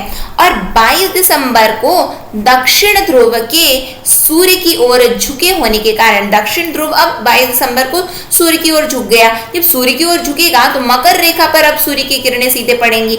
तो होता क्या है, तो उत्तरी ध्रुव रेखा के बाद वाले भागों पर, जो रेखा के बाद वाले उत्तरी ध्रुव के भाग है, तो वहां पे 6 महीने तक लगातार दिन बना रहता है। क्या रहता है, तो दिन बना रहता है। ठीक, और दक्षिणी गोलार्ध में लंबे दिन तथा छोटी रातों वाली ग्रीष्म ऋतु होती है। और उस समय होता क्या है, तो दक्षिण, देखो जब सूर्य सीधा किसमें पड़ा है, जब 6 महीना लगातार क्या है, तो 6 महीना वहां पे दिन है, 6 महीना वहां पे दिन है। 22 दिसंबर को दक्षिण ध्रुव के सूर्य की ओर झुके होने के कारण मकर रेखा पर सूर्य की किरणें सीधे पड़ती हैं और उत्तरी ध्रुव रेखा के बाद वाले जितने भी भाग हैं वहां पे लगभग 6 महीने तक लगातार दिन रहता है। फिर दक्षिणी गोलार्ध में लंबे दिन तथा छोटी रातों वाली ग्रीष्म ऋतु होती है, छोटी रातों वाली ग्रीष्म ऋतु होती है। और पृथ्वी की इस अवस्था को दक्षिण अयनांत यानी कि विंटर सॉलिस्टिस कहा जाता है। क्या कहा जाता है, विंटर सॉलिस्टिस कहा जाता है। समर सॉलिस्टिस बोलेंगे तो आपको याद रखना 21 जून, फिर उसके बाद में विंटर सॉलिस्टिस बोलेंगे तो 22 दिसंबर। क्या, 22 दिसंबर। फिर ऑस्ट्रेलिया में ग्रीष्म ऋतु में क्रिसमस का पर्व मनाया जाता है। ऑस्ट्रेलिया में ग्रीष्म ऋतु में क्या मनाया जाता है, तो क्रिसमस का पर्व मनाया जाता है। ठीक है, फिर क्या है, 21 मार्च एवं 23 सितंबर, 21 मार्च एवं 23 सितंबर को सूर्य की किरणें विषुवत यानी कि इक्वेटर पर सीधे पड़ती हैं और इस अवस्था में कोई भी ध्रुव सूर्य की ओर नहीं झुका होता और इसलिए पूरी पृथ्वी पर रात एवं दिन बराबर होते हैं। तो इसको हम इक्विनॉक्स, विषुव बोलते हैं। कब कब, 21 मार्च और 23 सितंबर, 21 मार्च और 23 सितंबर की यहाँ पे हम बात कर रहे हैं। ठीक, 21 मार्च और 23 सितंबर की हम बात कर रहे हैं कि क्या होता है कि बराबर होता है, यानी कि अब सूर्य किसी भी ध्रुव यानी कि कोई भी ध्रुव सूर्य की ओर नहीं झुकी है। जब झुकी होती है तब कौन सी स्थिति थी, तो 21 जून थी और 22 दिसंबर था। ठीक है, 21 जून और 22 दिसंबर। ये क्या है, 21 जून वाला तो समर है, ये कौन सा है, तो विंटर है। ये क्या है, 21 मार्च और 23 सितंबर, ये इक्विनॉक्स है। इतनी चीजें आप लोगों को याद हो जानी चाहिए। ठीक है, 21 मार्च, 23 सितंबर, 21 जून, 22 दिसंबर। ठीक, अब हम आ जाते हैं जो कि एक लास्ट टॉपिक है, जो कि है पृथ्वी के प्रमुख परिमंडल, major domains of the earth. यदि major domains of the earth की यदि हम बात करें तो पृथ्वी का ठोस भाग जो कि सॉलिड पोर्शन जिस पर हम रहते हैं तो उसे स्थल मंडल या भूमंडल कहते हैं। जिस पर हम रहते हैं उसे स्थल मंडल या भूमंडल कहते हैं। जहाँ पे जल रहता है तो उसको क्या बोलते हैं, तो हाइड्रोस्फीयर बोलते हैं, जल मंडल कहते हैं।